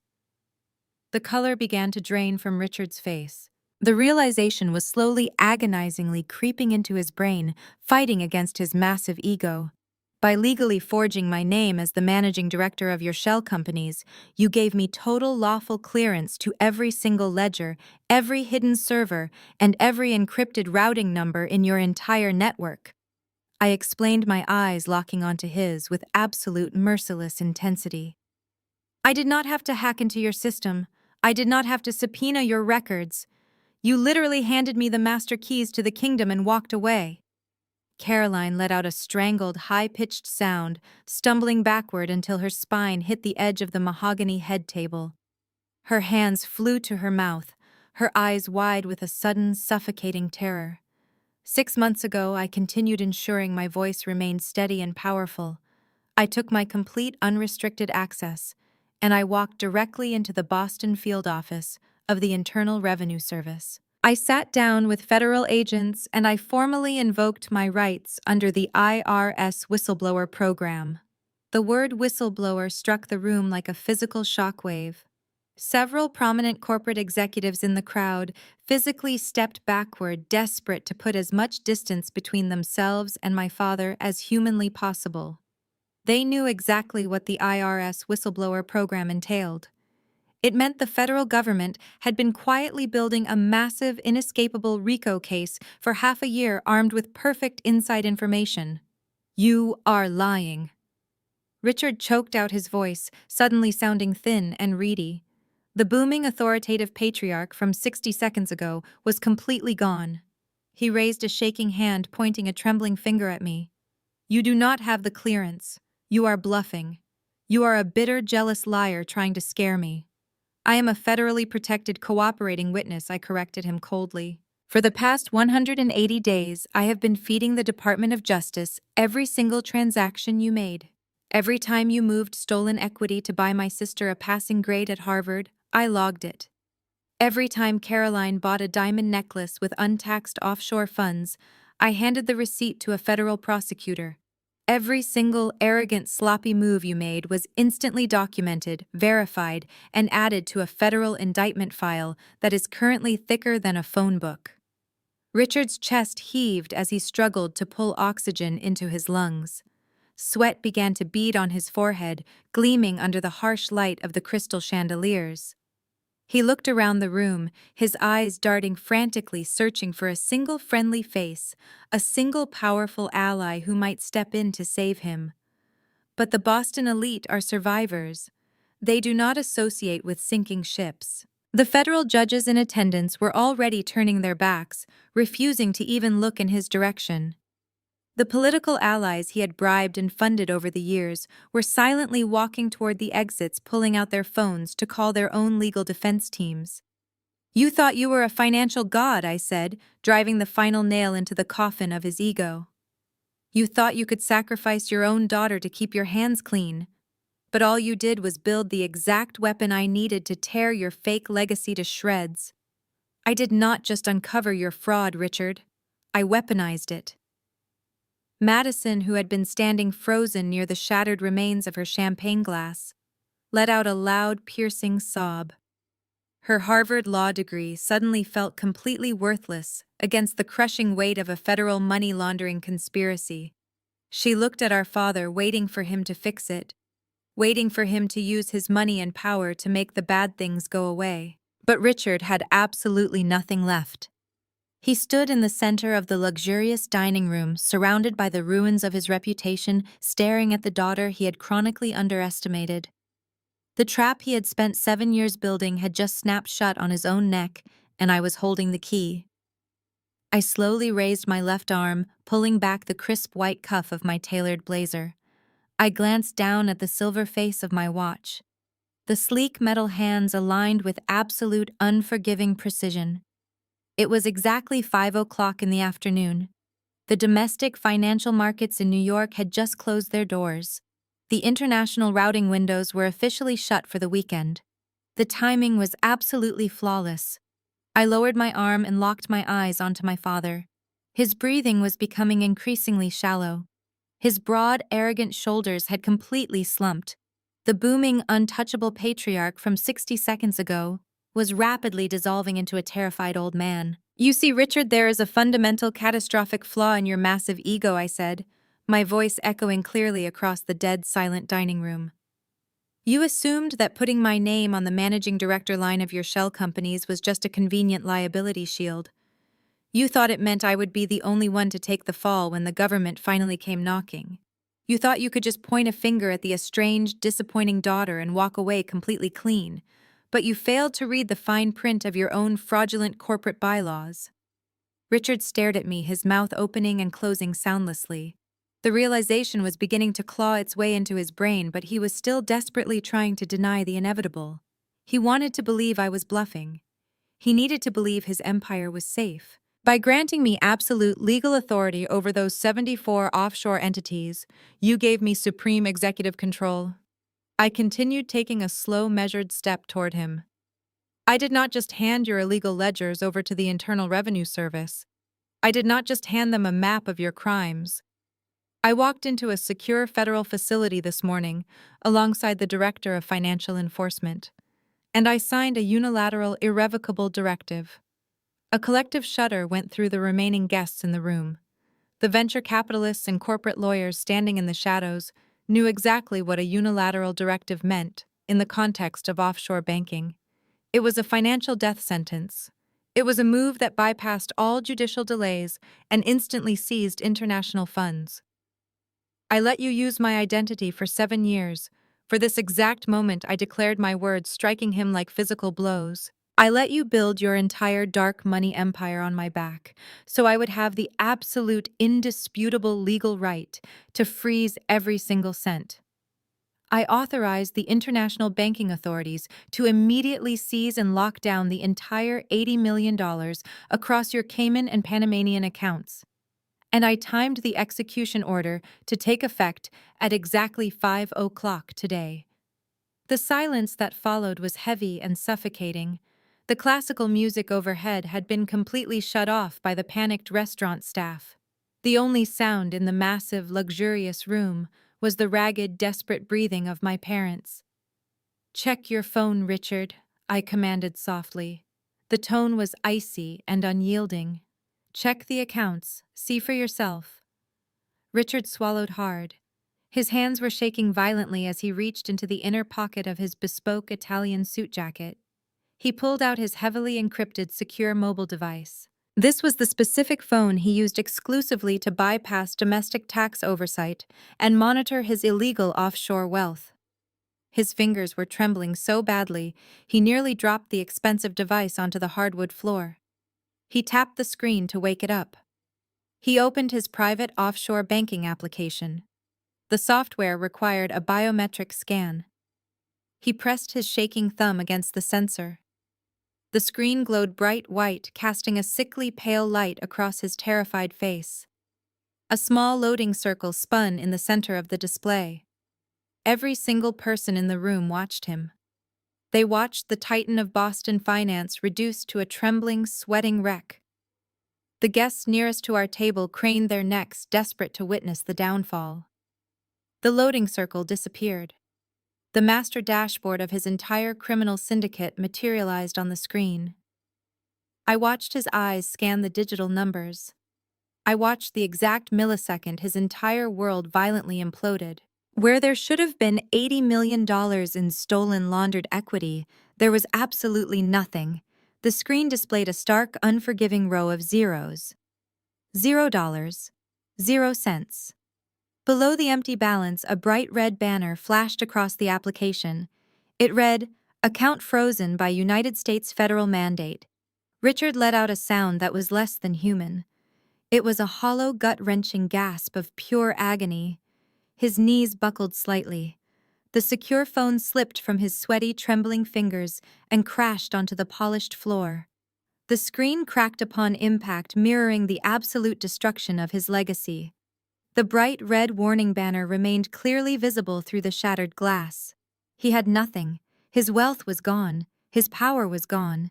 His ability to bribe politicians, hire elite defense attorneys, and intimidate witnesses had been entirely stripped away in a single second. I had surgically removed his teeth and his claws. The financial elite of the city realized they had just witnessed the largest private asset seizure in Boston history. They were watching a billionaire turn into a pauper in the blink of an eye. Caroline had been watching him with wide, manic eyes.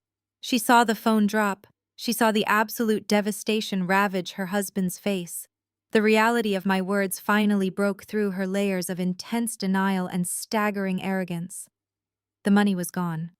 The diamonds she wore, the mansion she lived in, the luxury cars she drove, were all purchased with funds that were now officially seized as federal evidence. She was no longer a wealthy Boston socialite.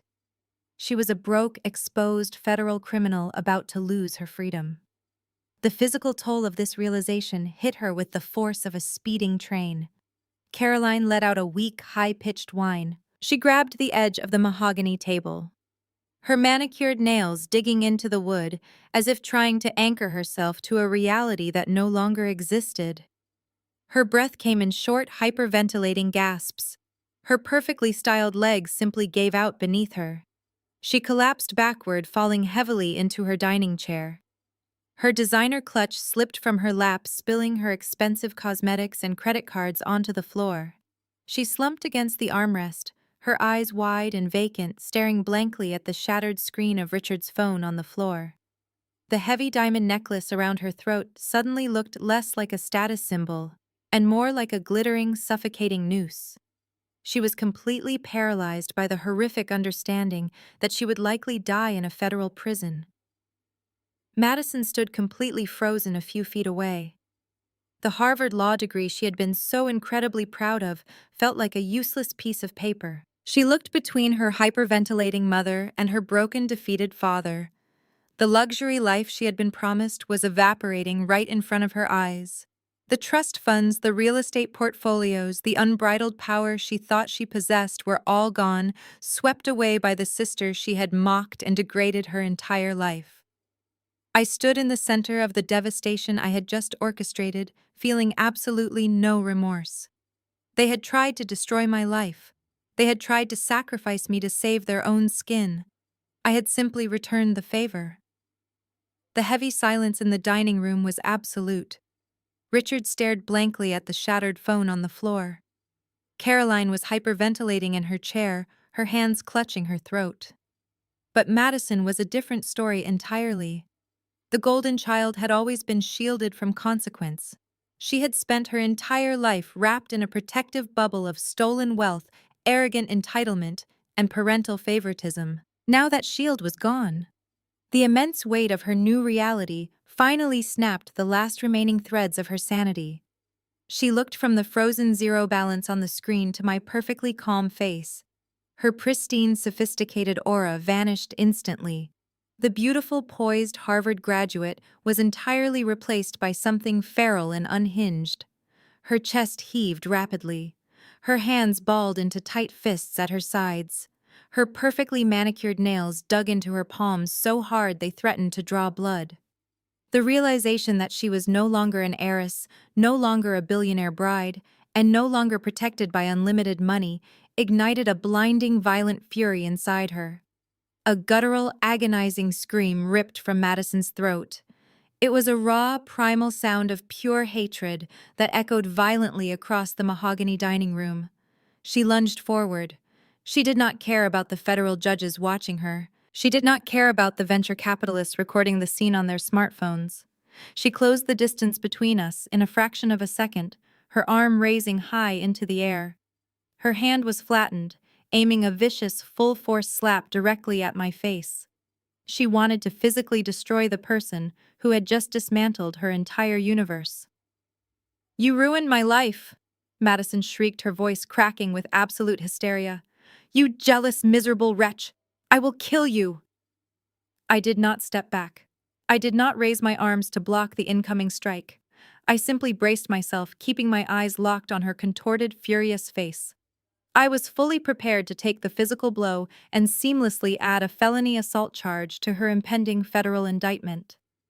I stood my ground waiting for the impact, but the blow never connected. A split second before her palm could strike my cheek, a massive, powerful hand shot out from the periphery of my vision. Dark, strong fingers clamped down around Madison's wrist with the unyielding force of a steel vice. The sudden, violent halt of her momentum caused her entire body to jerk backward. A sharp gasp escaped her lips as the kinetic energy of her attack was instantly neutralized. I turned my head slightly. Standing there, his jaw clenched so tightly it looked carved from solid granite, was Terrence. He had not left the building. He had finished mobilizing his crisis management team outside and returned to the top floor just in time to witness the final collapse of my family's sanity. His charcoal suit jacket was unbuttoned, his stance wide and incredibly imposing. The calm, diplomatic gentleman from Washington, D.C., was completely gone. In his place stood a fiercely protective, terrifyingly powerful man who had just narrowly escaped a massive financial massacre. "Do not ever attempt to touch her again," Terrence commanded. His voice was not a shout. It was a deep, resonating growl that carried an undeniable, lethal authority. It was the voice of a man who commanded billions of dollars and held the heavy political weight of a dynasty behind him. With a swift, fluid motion, Terrence shoved Madison backward. He did not hurt her, but the sheer physical force of his rejection sent her stumbling on her expensive designer heels. She fell back, crashing hard against the edge of the heavy dining table. The impact rattled the remaining crystal glasses, spilling more champagne onto the expensive carpets. Before Madison could even catch her breath or process the physical rejection, Terrence stepped smoothly between us. He positioned his broad shoulders directly in front of me, becoming an impenetrable physical wall separating me from the violent, unhinged woman he had once planned to marry.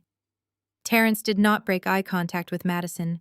He stood like a sentinel, his presence dominating the entire room. The wealthy guests who had been holding their breath during the attempted assault let out a collective, stunned exhale.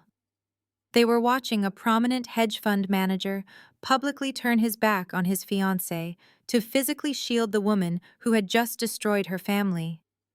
Madison stared at Terrence, her eyes wide with a mixture of sheer panic and devastating heartbreak. The anger that had fueled her attack instantly dissolved into desperate, pathetic terror. She reached out with her trembling hand, rubbing the wrist he had just gripped. "Terrence, please." Madison begged, her voice dropping into a pathetic, whimpering plea. "You do not understand. She is lying. She manipulated those documents. You have to believe me. We are supposed to be married. You have to protect our family." Terrence stood absolutely motionless. He looked down at the woman he had loved, viewing her now with nothing but cold, clinical disgust. He had spent the last hour on the phone with his lead compliance attorneys. He knew exactly what the financial routing numbers meant. He knew exactly how deeply she had betrayed him. "Your family does not exist anymore," Madison Terrence stated, his words cutting through the air with surgical precision. "And you have absolutely no right to ask for my protection." I just spent the last 45 minutes watching my compliance officers trace $80 million in stolen federal equity trying to bleed into my personal accounts. I saw the trust documents you drafted with your own hands. You were going to let me walk into a federal racketeering charge blindly, just so you could wash your father's dirty money. Madison shrank back against the mahogany table. The last remaining shred of her arrogant Harvard persona shattered into a million pieces.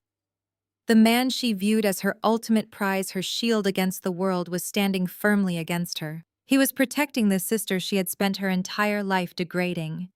Terrence shifted his stance slightly, ensuring I was completely shielded from her view. He did not need to raise his voice to command the room. His authority was absolute. "If you take one more step toward Hannah, I will not just let the federal government handle you." Terrence warned, his tone dark and unyielding. "I will personally ensure that every single corporate lawyer on my payroll makes it their sole mission to bury you under a mountain of civil litigation.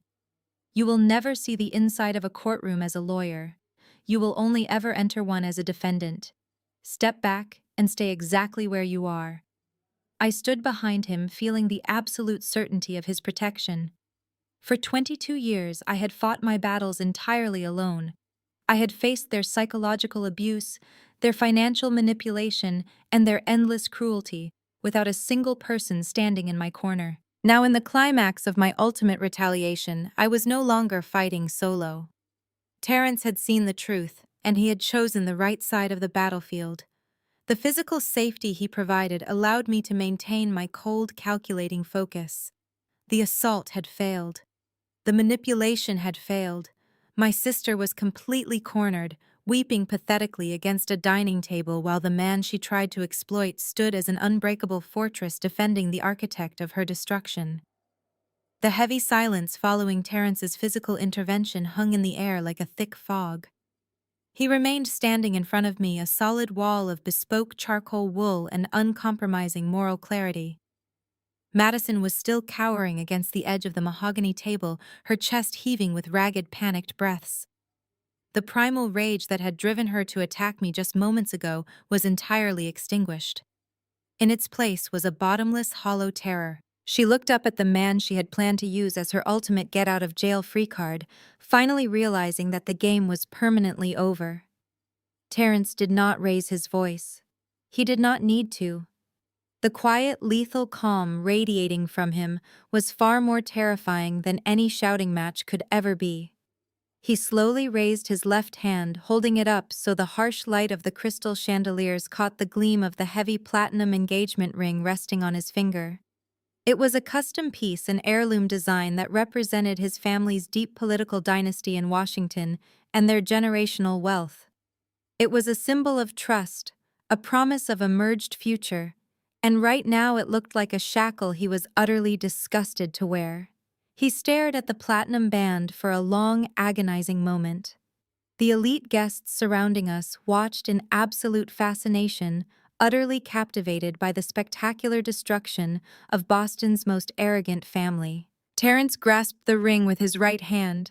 He pulled it over his knuckle with a slow, deliberate motion that felt as final as a judge striking a gavel. Madison let out a pathetic, suffocating gasp. "No, Terrence, please," she begged, her voice scraping against her throat. "You cannot do this. We love each other. I did not know what my father was doing. I swear to you, I was just following his instructions." Terrence looked at her with an expression of pure, unadulterated contempt. "You drafted the integration clauses yourself, Madison," he stated, his voice ringing with absolute certainty. "My compliance team just finished reviewing the marital trust documents you submitted to my family's legal department last month. You deliberately structured the asset merger to bypass standard federal reporting thresholds. You knew exactly what you were doing. You tried to turn my family's clean legacy into a dumping ground for your father's stolen equity. He stepped forward, closing the distance between them, but he did not touch her. He simply tossed the heavy platinum ring onto the mahogany dining table. The metal struck the polished wood with a sharp, piercing clatter that echoed across the silent room. It spun for a fraction of a second before settling perfectly still next to the shattered remains of Madison's champagne glass. "This engagement is officially over," Terence announced, his words landing like heavy stones. "There will be no wedding. There will be no merger of our families. You and your parents are completely dead to me." Caroline let out another wretched sob from her chair, burying her face in her hands. Richard remained completely paralyzed, staring at the floor, unable to process the absolute totality of their defeat. They had banked their entire survival strategy on Terence, and Terence had just cut the cord with surgical precision. But Terence was not finished. He was a man who managed billions of dollars and navigated the treacherous waters of high-stakes finance every single day. He knew how to secure his borders. He turned his imposing gaze toward my father, who was still trembling near the projector screen. "If you thought I was going to be your unwitting accomplice, Richard, you severely underestimated my legal team," Terence declared, projecting his voice so the entire room of influential guests could hear him clearly. "I spent the last 45 minutes on the phone with my senior partners in Washington. My attorneys have already executed a total, uncompromising freeze on every single asset linked to your family name. Any joint accounts we opened in preparation for the wedding have been locked down by federal compliance officers. My firm has officially severed all ties with your investment group. You do not have access to a single penny of my capital. We have completely quarantined your toxic funds." Richard squeezed his eyes shut, his face contorting in sheer agony. The final escape route was permanently sealed. There was no clean money left to steal. There was no political cover left to hide behind. They were entirely isolated, stripped of their power, and their social standing left completely vulnerable to the impending federal strike. Terence then turned, slightly shifting his stance to look directly at me. The harsh, condemning glare he had leveled at my family softened into an expression of profound, genuine respect. He saw me not as the disgraced, estranged daughter my parents had painted me to be, but as the meticulous, brilliant investigator who had risked everything to expose a massive criminal syndicate. "Thank you, Hannah," Terence said, his voice carrying a deep, sincere gratitude that brought a sudden warmth to my chest. "You put yourself directly in the line of fire today. You endured their public humiliation and their threats because you refused to let them destroy innocent people. You saved my firm from a catastrophic federal investigation.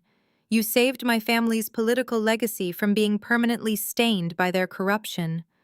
I owe you a debt I can likely never repay." I met his gaze and gave him a single respectful nod. "You do not owe me anything, Terence," I replied calmly. "I was simply doing my job. Taking out the trash is what I specialize in." The corner of Terence's mouth twitched upward in a fleeting, grim smile before he turned his attention back to Madison. She was still leaning against the table, her face stained with ruined makeup, staring at the discarded platinum ring as if it were a physical manifestation of her shattered dreams. She had spent her entire life believing she was untouchable, believing that her intelligence and her parents' wealth placed her above the laws that governed ordinary people. She believed she was the golden child destined for absolute greatness. Terence looked her up and down one last time, completely unimpressed by the crimson Harvard graduation robe she was still wearing. It was a garment meant to signify honor, ethics, and intellectual supremacy, but on her it looked like a cheap, stolen costume. "You spent years looking down on your sister," Terence said, delivering the final crushing blow with lethal precision. "You mocked her career and treated her like a failure. But she is the one walking out of here with her freedom and her integrity intact. You can frame that expensive diploma and hang it on the wall if you want. But mark my words, Madison, that Harvard law degree is not going to save you from a federal prison sentence." Madison let out a broken, agonizing wail, sinking to her knees right there on the expensive carpet of the exclusive restaurant. She wrapped her arms around herself, sobbing uncontrollably, as the reality of her impending incarceration finally crushed her arrogant spirit. She had lost her billionaire fiancé, her stolen inheritance, and her freedom all within the span of a single hour. Terence did not spare her another glance. He adjusted his suit jacket, signaling the absolute end of his involvement with my family. He had delivered his verdict, secured his assets, and drawn a definitive line in the sand. He stepped back, moving to stand shoulder to shoulder with me, a silent, powerful confirmation that we were on the exact same side of this war. The elite crowd watched in stunned silence as the most powerful family in Boston was completely and utterly dismantled. The crushing reality of Terence stepping aside acted as a bizarre catalyst for my parents. The aggressive cornered animal routine had completely failed them. My father's threats of federal prison had backfired spectacularly. My mother's attempts to publicly shame me had imploded in front of Boston's most elite social circle. They had exhausted every single weapon in their traditional arsenal of abuse. They were entirely out of ammunition, out of allies, and out of money. I watched a terrifying, almost mechanical shift occur behind Caroline's eyes. The vicious, hateful matriarch, who had thrown a legal document in my face just hours ago, vanished. The arrogant woman who had ordered a bartender to cut up my credit card was instantly erased. In her place, a sickeningly fragile, desperate, and entirely fabricated version of a loving mother materialized.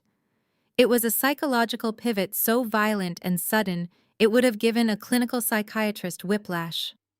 Caroline let out a soft, whimpering cry. She slid off her heavy mahogany dining chair, her knees hitting the expensive carpet with a dull thud. She did not bother to smooth her ruined designer dress. She did not care that her diamond necklace was tangled. She scrambled across the floor on her hands and knees, weeping uncontrollably, abandoning every single ounce of the aristocratic dignity she had spent her entire life cultivating. She crawled directly toward me, her arms outstretched like a drowning woman reaching for a life raft. She lunged forward and wrapped her trembling hands around the fabric of my white tailored slacks. Her grip was frantic, her manicured nails digging sharply into my leg through the material. "Hannah, my sweet, beautiful Hannah," Caroline wailed, looking up at me with eyes swimming in dark, ruined mascara. "Please, you have to listen to me. You have to understand. We never meant to hurt you. We are blood. We are your family. You are my firstborn child. I carried you. I loved you from the moment you took your first breath." I stared down at her. The sheer audacity of her performance was staggering. She was weaponizing biology. She was trying to use the very concept of motherhood, a concept she had entirely weaponized against me for 34 years to manipulate her way out of a federal indictment. "You are confused, honey," Caroline continued, her voice rising in a frantic, desperate crescendo. "You misunderstood everything. We were not setting you up for the authorities. We were protecting you. We put your name on those offshore accounts because we trusted you more than anyone else in the world. We knew you were brilliant with numbers. We knew you were a genius." She tugged violently at my pant leg, fresh tears streaming down her cheeks. Her expensive Parisian perfume wafted up toward me, now laced with the acrid, sour scent of pure panic. "It was a test," Hannah, Caroline sobbed, her voice echoing off the high ceilings of the silent dining room. "The disowning at Harvard, the documents, all of it.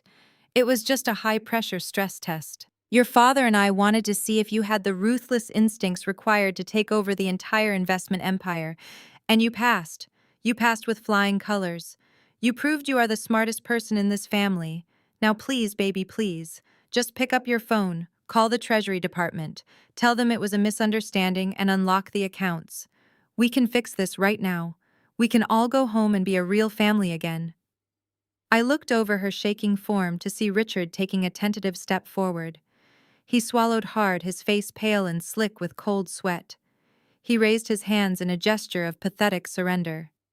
"Your mother is right, Hannah," Richard pleaded, his voice stripped of every single ounce of its former booming authority. He sounded like a weak, terrified old man. "We handled this terribly. I admit it. I was too hard on you. But we can be partners now. You and me running the firm together. You proved you are a master strategist. Just reverse the freeze directive. Give me back access to the offshore capital, and I will give you half of everything.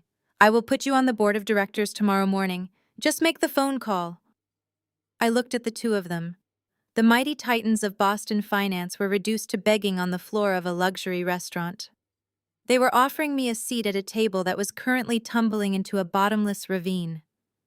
They genuinely believed that their fake apologies and hollow promises of corporate power could erase decades of emotional torture. They believed I was still the desperate approval-starved child they had created. I felt absolutely nothing for them. No anger, no sorrow, no vindication. I only felt a profound freezing disgust. I reached down and clamped my hands firmly over Caroline's wrists. Her skin was freezing cold and slick with sweat. I did not squeeze gently. I applied precise, unyielding pressure, forcing her fingers to uncurl from the pristine white fabric of my slacks. I physically peeled her hands away from my body and shoved her arms backward, breaking her physical connection to me entirely. Caroline fell back onto her heels, gasping as if I had physically struck her.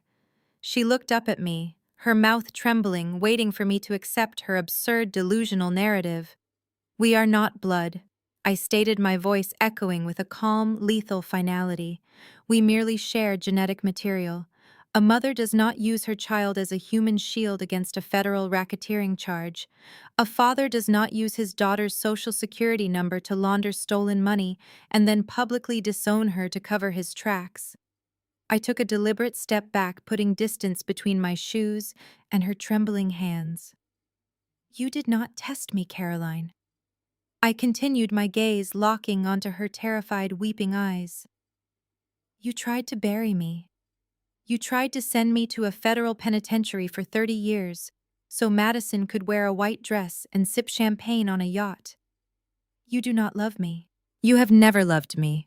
The only thing you love is the $80 million that is currently sitting in a locked federal holding account. And the only reason you are crying right now is because you finally realize you are never ever getting it back." Richard let out a strangled, pathetic groan, covering his face with his trembling hands. The illusion of a partnership was completely dead. He knew I was not going to make the phone call. He knew the money was gone forever. "Save your tears," I told Caroline, my voice dropping to a harsh clinical whisper. "You are going to need every single ounce of that emotional manipulation for your sentencing hearing. The federal judge might actually buy your pathetic victim routine. I certainly do not." I turned my head away from her, breaking eye contact completely. I looked past the weeping matriarch on the floor and the defeated patriarch trembling in the shadows. The absolute finality of my rejection hung over the dining room. I had stripped away their money, their power, and their desperate lies. There was nothing left for them to hide behind. The rejection hung in the air, heavy and absolute. I watched the last shred of sanity evaporate from my father's eyes. Richard was a man who had spent his entire adult life controlling every variable in his universe. He manipulated markets, bought politicians, and intimidated rivals with a single phone call. But right now, stripped of his wealth and his protective layers of corporate armor, he was nothing more than a cornered animal. And cornered animals do not think logically. They attack. His eyes darted from my face down to my hands, fixating wildly on the pocket of my blazer, where I had tucked away my encrypted federal device. In his rapidly deteriorating mind, he formulated a completely delusional, desperate plan. He truly believed that if he could just get his hands on my phone, he could somehow reverse the financial lockdown. He thought he could delete the evidence, hack the federal system, or force me to authorize a release of the frozen $80 million. It was a pathetic, irrational fantasy born out of pure panic, but to him, it was his absolute last chance at survival. A low, guttural roar erupted from deep within his chest. It was a sound of pure, unadulterated madness. Richard shoved himself off the edge of the mahogany table, his highly polished dress shoes slipping slightly on the champagne-soaked carpet. He lunged directly at me, his arms outstretched, his fingers curled into violent claws aiming straight for my chest and my blazer pocket. He completely abandoned any remaining pretense of being a civilized Boston patriarch. He was going to physically assault a federal investigator in front of a room full of elite witnesses. I did not even have the chance to brace myself. Before Richard could cross the 3 feet separating us, the atmosphere in the room shifted with explosive kinetic energy. Terrence moved with a speed and precision that was absolutely terrifying to witness.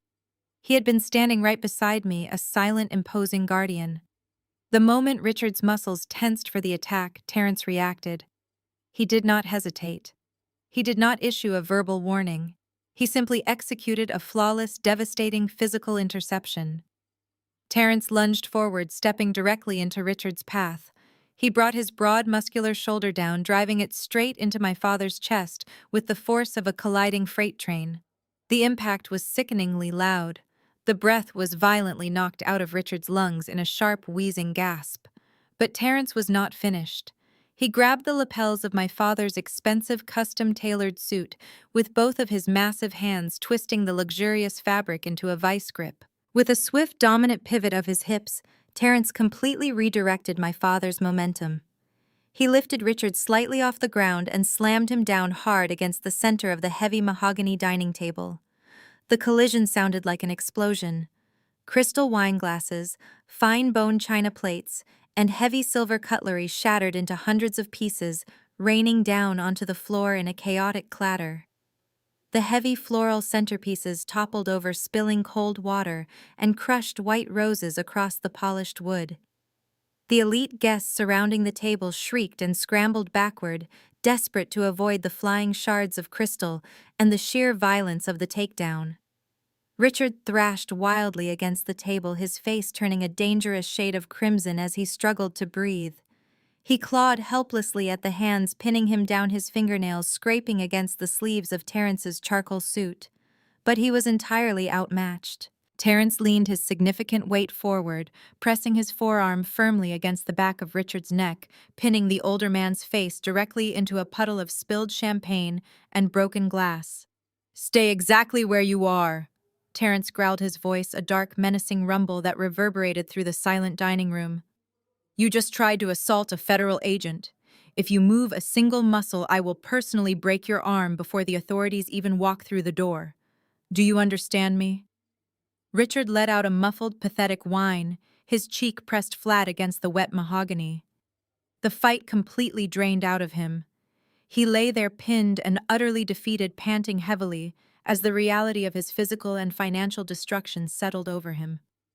Caroline let out a piercing, hysterical scream from her spot on the floor, clamping her hands over her ears, as if she could block out the terrifying scene. Madison stood frozen in the corner, her hands covering her mouth, watching the man she had tried to exploit physically dismantle her father. The high society crowd watched in absolute stunned fascination. The untouchable family of Boston was being publicly crushed. I stood perfectly still, watching Terrence hold my father down. My heart beat with a steady, rhythmic drum. I smoothed the lapel of my white blazer, entirely untouched by the violence. The trap had closed. Every single exit was sealed. And then the final curtain call arrived. It started as a faint, pulsing glow, reflecting off the towering glass skyscrapers of the Boston financial district. Within seconds, the glow intensified, multiplying rapidly. Bright, aggressive flashes of red and blue light began to violently pierce the darkness outside the floor-to-ceiling windows of the top-floor restaurant. The strobe lights bounced erratically off the crystal chandeliers, casting frantic, colorful shadows across the stunned faces of the wealthy guests. Then came the sound. It was a high, piercing wail that cut through the crisp night air. A single siren sounded, first sharp and urgent. It was immediately joined by a second, then a third, until a deafening, unified chorus of federal sirens screamed through the city streets. The noise was overwhelming, echoing off the concrete canyons of downtown Boston, growing louder and more dominant by the second. The guests rushed to the massive glass windows, peering down at the street level far below. The avenue was entirely blocked off. A fleet of heavily armored black sport utility vehicles, standard issue for the Federal Bureau of Investigation, had aggressively swarmed the main entrance of the restaurant. Marked city police cruisers boxed in the perimeter, their light bars spinning wildly, painting the entire block in relentless strokes of red and blue.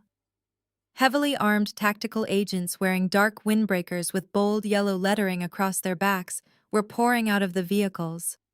They moved with military precision, securing the exits, establishing a perimeter, and marching directly toward the revolving brass doors of the luxury building. I looked down at my father. His eyes were wide with sheer, unadulterated terror, tracking the flashing red and blue lights reflecting off the spilled champagne inches from his face. The booming sirens vibrated against the thick glass of the windows, rattling the remaining silverware on the tables. The illusion of his power was permanently shattered. The federal cavalry had arrived, and there was absolutely no amount of money or influence in the world that could stop them from walking through those doors. The heavy brass-trimmed elevator doors at the far end of the exclusive dining room did not simply open, they were violently forced apart.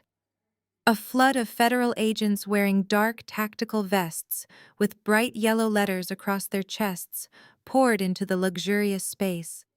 Their heavy combat boots thudded against the plush imported carpets, completely obliterating the last remaining shreds of the high society atmosphere. The elite guests, the federal judges, the venture capitalists, and the politicians who had spent the evening sipping vintage champagne instantly scattered like frightened insects. They backed away against the floor-to-ceiling glass windows, desperately trying to distance themselves from the blast zone. Almost simultaneously, every single wealthy bystander pulled out their smartphone. The room was suddenly illuminated by dozens of harsh white camera flashes and the steady red recording lights of mobile devices. The Boston elite were ruthlessly documenting the spectacular public annihilation of the city's most arrogant financial dynasty. They were capturing every agonizing second of the downfall to share in their exclusive circles. The lead federal agent, a tall and imposing woman with a deeply serious expression, marched directly toward the shattered remains of the mahogany head table. She bypassed the terrified guests without a single glance, her eyes locked firmly on the chaotic scene unfolding around me. A dozen armed tactical officers fanned out behind her, securing all emergency exits and establishing a hard perimeter around my family. Terrence saw the federal authorities approaching. He maintained his absolute composure. With a swift and deliberate motion, he released his iron grip on my father's ruined suit jacket. He took a calculated step backward, physically removing himself from the immediate arrest zone and standing safely by my side. He smoothed his own lapels, transforming instantly back into the untouchable, pristine hedge fund manager. Richard groaned, attempting to push himself up from the champagne-soaked table. His silver hair was plastered to his forehead with cold sweat and spilled wine. His bespoke Italian suit was torn and stained. He looked absolutely pathetic. Before he could even get his footing, two tactical agents grabbed him by the shoulders, hauling him forcefully to his feet. They spun him around, slamming his chest roughly against the edge of the ruined dining table. "Richard, you are under arrest by order of the United States Department of Justice," the lead agent announced, her voice cutting through the frenzied clicking of smartphone cameras. "You are being charged with massive federal financial fraud, international money laundering, wire fraud, and aggravated identity theft. You have the right to remain silent. Anything you say can and will be used against you in a court of law." The sharp metallic click of heavy steel handcuffs locking around my father's wrists echoed loudly in the room. The sound was incredibly final. Richard did not fight back. He did not yell. He simply hung his head in absolute crushing defeat as the cold steel bit into his skin. The billionaire titan of Boston was now just another federal inmate. Caroline, who was still slumped in her dining chair, watched her husband get shackled like a common criminal. The sight finally snapped her out of her paralyzed state. She let out a wild and piercing shriek, thrashing her arms wildly as two female federal agents approached her. "Do not touch me!" Caroline screamed, her voice cracking with sheer unhinged hysteria. "Do you know who I am? I am a prominent socialite. You cannot do this. We are innocent. My daughter set us up. She is the one who stole the money. Arrest her." The agents did not hesitate. They grabbed her flailing arms with practiced ruthless efficiency. They hauled her out of the chair, ignoring her frantic kicking and screaming. They twisted her arms behind her back, forcing her wrists together. The brilliant heavy diamonds dripping from her neck and wrists clashed violently against the dull gray steel of the federal handcuffs. The visual contrast was absolute poetry. She was being charged with the exact same list of federal felonies as my father. Her desperate attempts to manipulate the authorities failed completely. The agent simply continued reading her Miranda rights over her deafening, pathetic wails. Then the lead agent turned her attention to the corner of the room. Madison was standing there, shivering uncontrollably inside her crimson Harvard graduation gown. Her flawless makeup was completely ruined by tears of sheer terror. She watched her parents get dragged away in chains, realizing with horrifying clarity that she was absolutely next on the list. "Madison, you are also under arrest," the lead agent stated, stepping toward my sister with a pair of handcuffs already drawn. "You are being charged as a primary co-conspirator and an active accessory to federal racketeering and financial fraud." Madison backed away, hitting the wall. "No," Madison pleaded, her voice high and desperate. "No, you cannot do this to me. I just graduated from Harvard Law today. I am a lawyer. I demand to speak to my legal counsel immediately. I did not do anything wrong. I was just following my parents' instructions. I did not know the money was stolen." "You drafted the offshore integration trust with your own legal credentials," the agent replied coldly, completely unmoved by the dramatic performance. "Ignorance is not a valid defense when your signature is on the fraudulent merger documents. Put your hands behind your back." The reality of her destroyed future finally crashed down on Madison. The law degree she had weaponized against me was now the exact evidence the federal government was using to lock her away. She let out a guttural, agonizing scream, completely losing her mind. She fought the agents, thrashing and kicking in her expensive silk dress and graduation robe. The crimson fabric tore near the shoulder as they aggressively pinned her against the wall to secure the cuffs. The guests surrounding the table captured every single humiliating second of Madison's violent meltdown.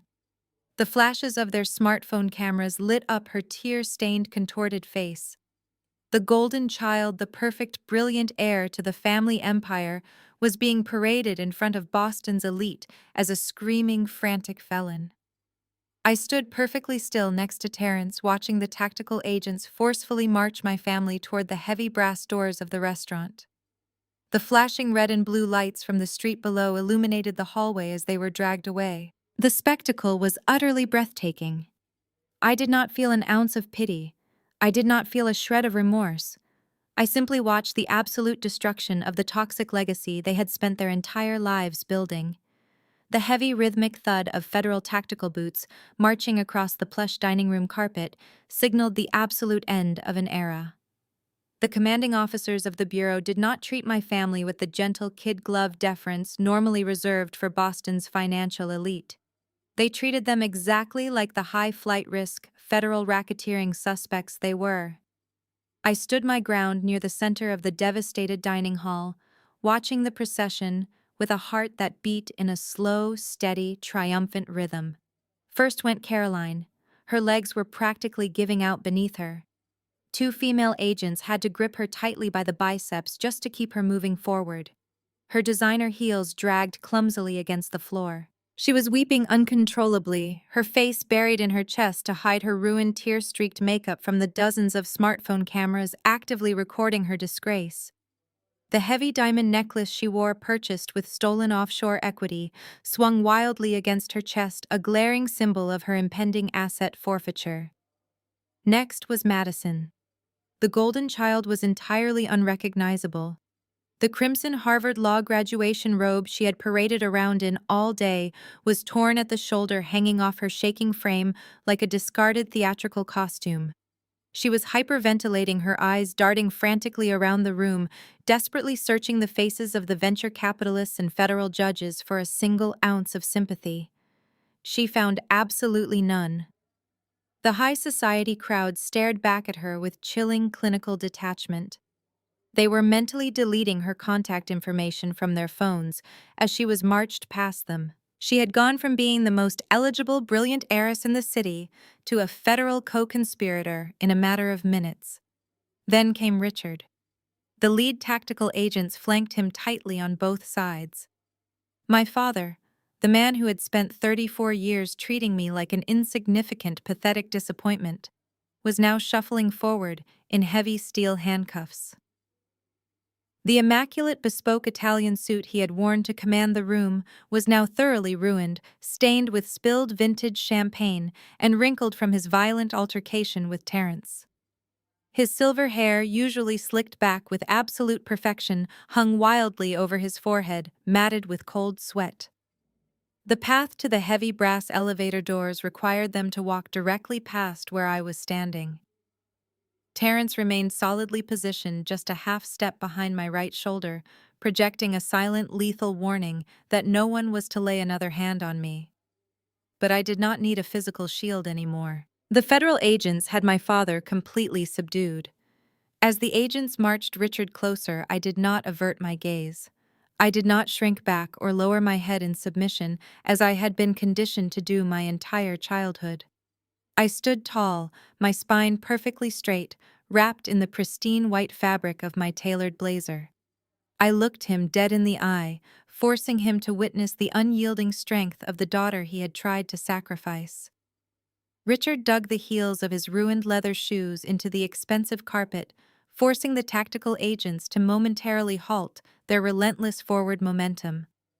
He fought against their iron grip just long enough to turn his head and face me directly. His face was a grotesque canvas of pure, unadulterated hatred. The realization that his magnificent, untouchable empire had been completely incinerated by the very person he deemed worthless was tearing his fragile ego to shreds. His jaw trembled violently. His eyes, completely devoid of their former arrogant spark, burned with a frantic, desperate malice. He wanted his final interaction with me to be a lethal psychological strike. He wanted to leave me carrying the heavy, suffocating burden of familial guilt. "You are a treacherous, backstabbing traitor," Richard hissed, his voice a low, guttural snarl that scraped violently against the back of his throat. His lips curled back into a vicious sneer, baring his teeth like a rabid, cornered animal. "You turned on your own flesh and blood. You destroyed this family. You destroyed our entire legacy out of pure psychotic spite. You are nothing but a toxic, ungrateful monster." The venom in his words was designed to trigger the deeply ingrained trauma of my childhood. He expected me to flinch. He expected me to show a fleeting glimmer of remorse for tearing down my own parents. He desperately needed to see that he still held some fraction of emotional control over my mind. The surrounding guests held their breath, completely captivated by the final dramatic standoff between the fallen titan and the architect of his demise. The relentless flashing of camera lenses illuminated the dark dining room like a violent lightning storm. I looked at the broken, miserable man standing before me in federal shackles. I felt absolutely zero guilt. I felt zero sorrow. The invisible chains of his emotional abuse had been completely and permanently severed. I slowly raised my hands.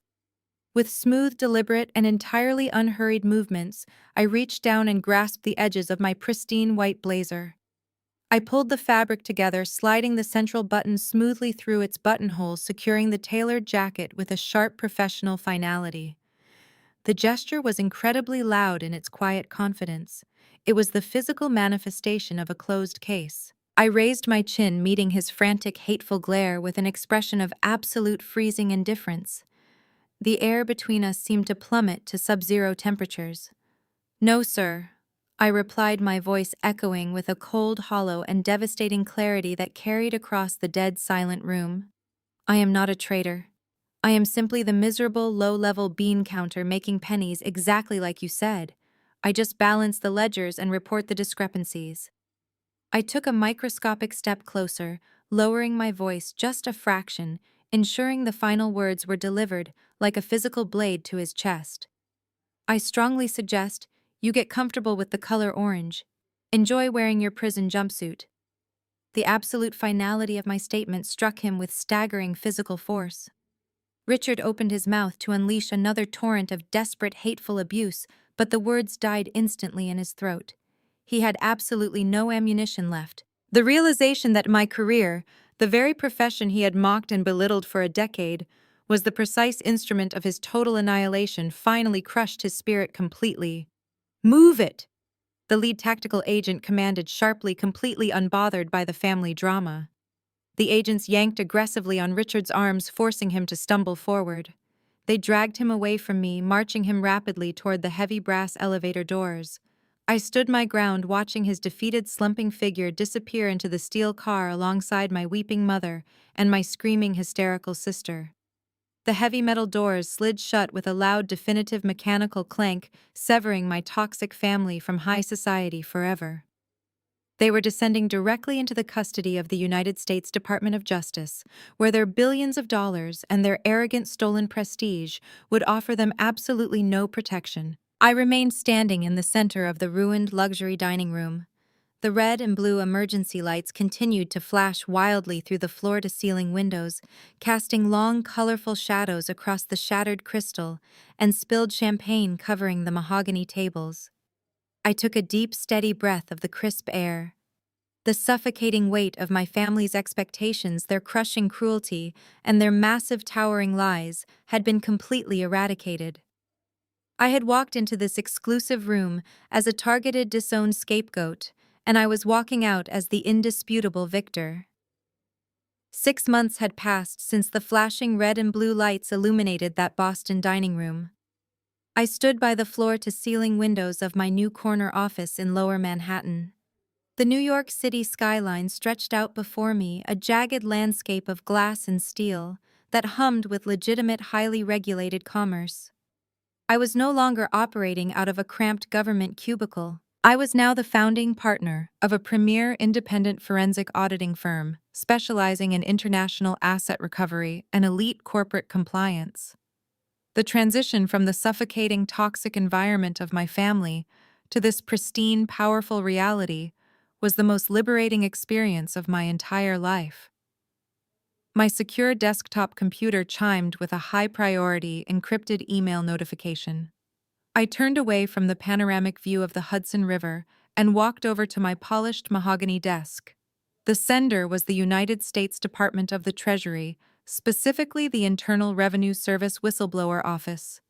I clicked open the heavily encrypted attachment. The formal federal letterhead confirmed the complete and total liquidation of the $80 million seized from the Cayman and Panamanian shell companies. Below the asset forfeiture summary was the final disbursement authorization. Under the federal whistleblower program, an informant whose intelligence leads to successful prosecution and asset recovery is legally entitled to a percentage of the seized funds. The IRS had officially processed my 15% bounty. $12 million had just been securely and entirely legally wired directly into my corporate holding account. I stared at the digital routing confirmation displayed on the bright monitor. I did not need to forge signatures. I did not need to hide behind offshore trusts or fake educational charities. I had earned an astronomical fortune simply by doing my job with absolute, unwavering integrity. The money was a concrete testament to the fact that meticulous, honest work could dismantle even the most ruthless criminal empires. I had played their twisted game using the strict parameters of federal law, and I had won with devastating precision. The heavy glass door to my office swung open. Terrence walked in looking incredibly sharp in a tailored navy suit.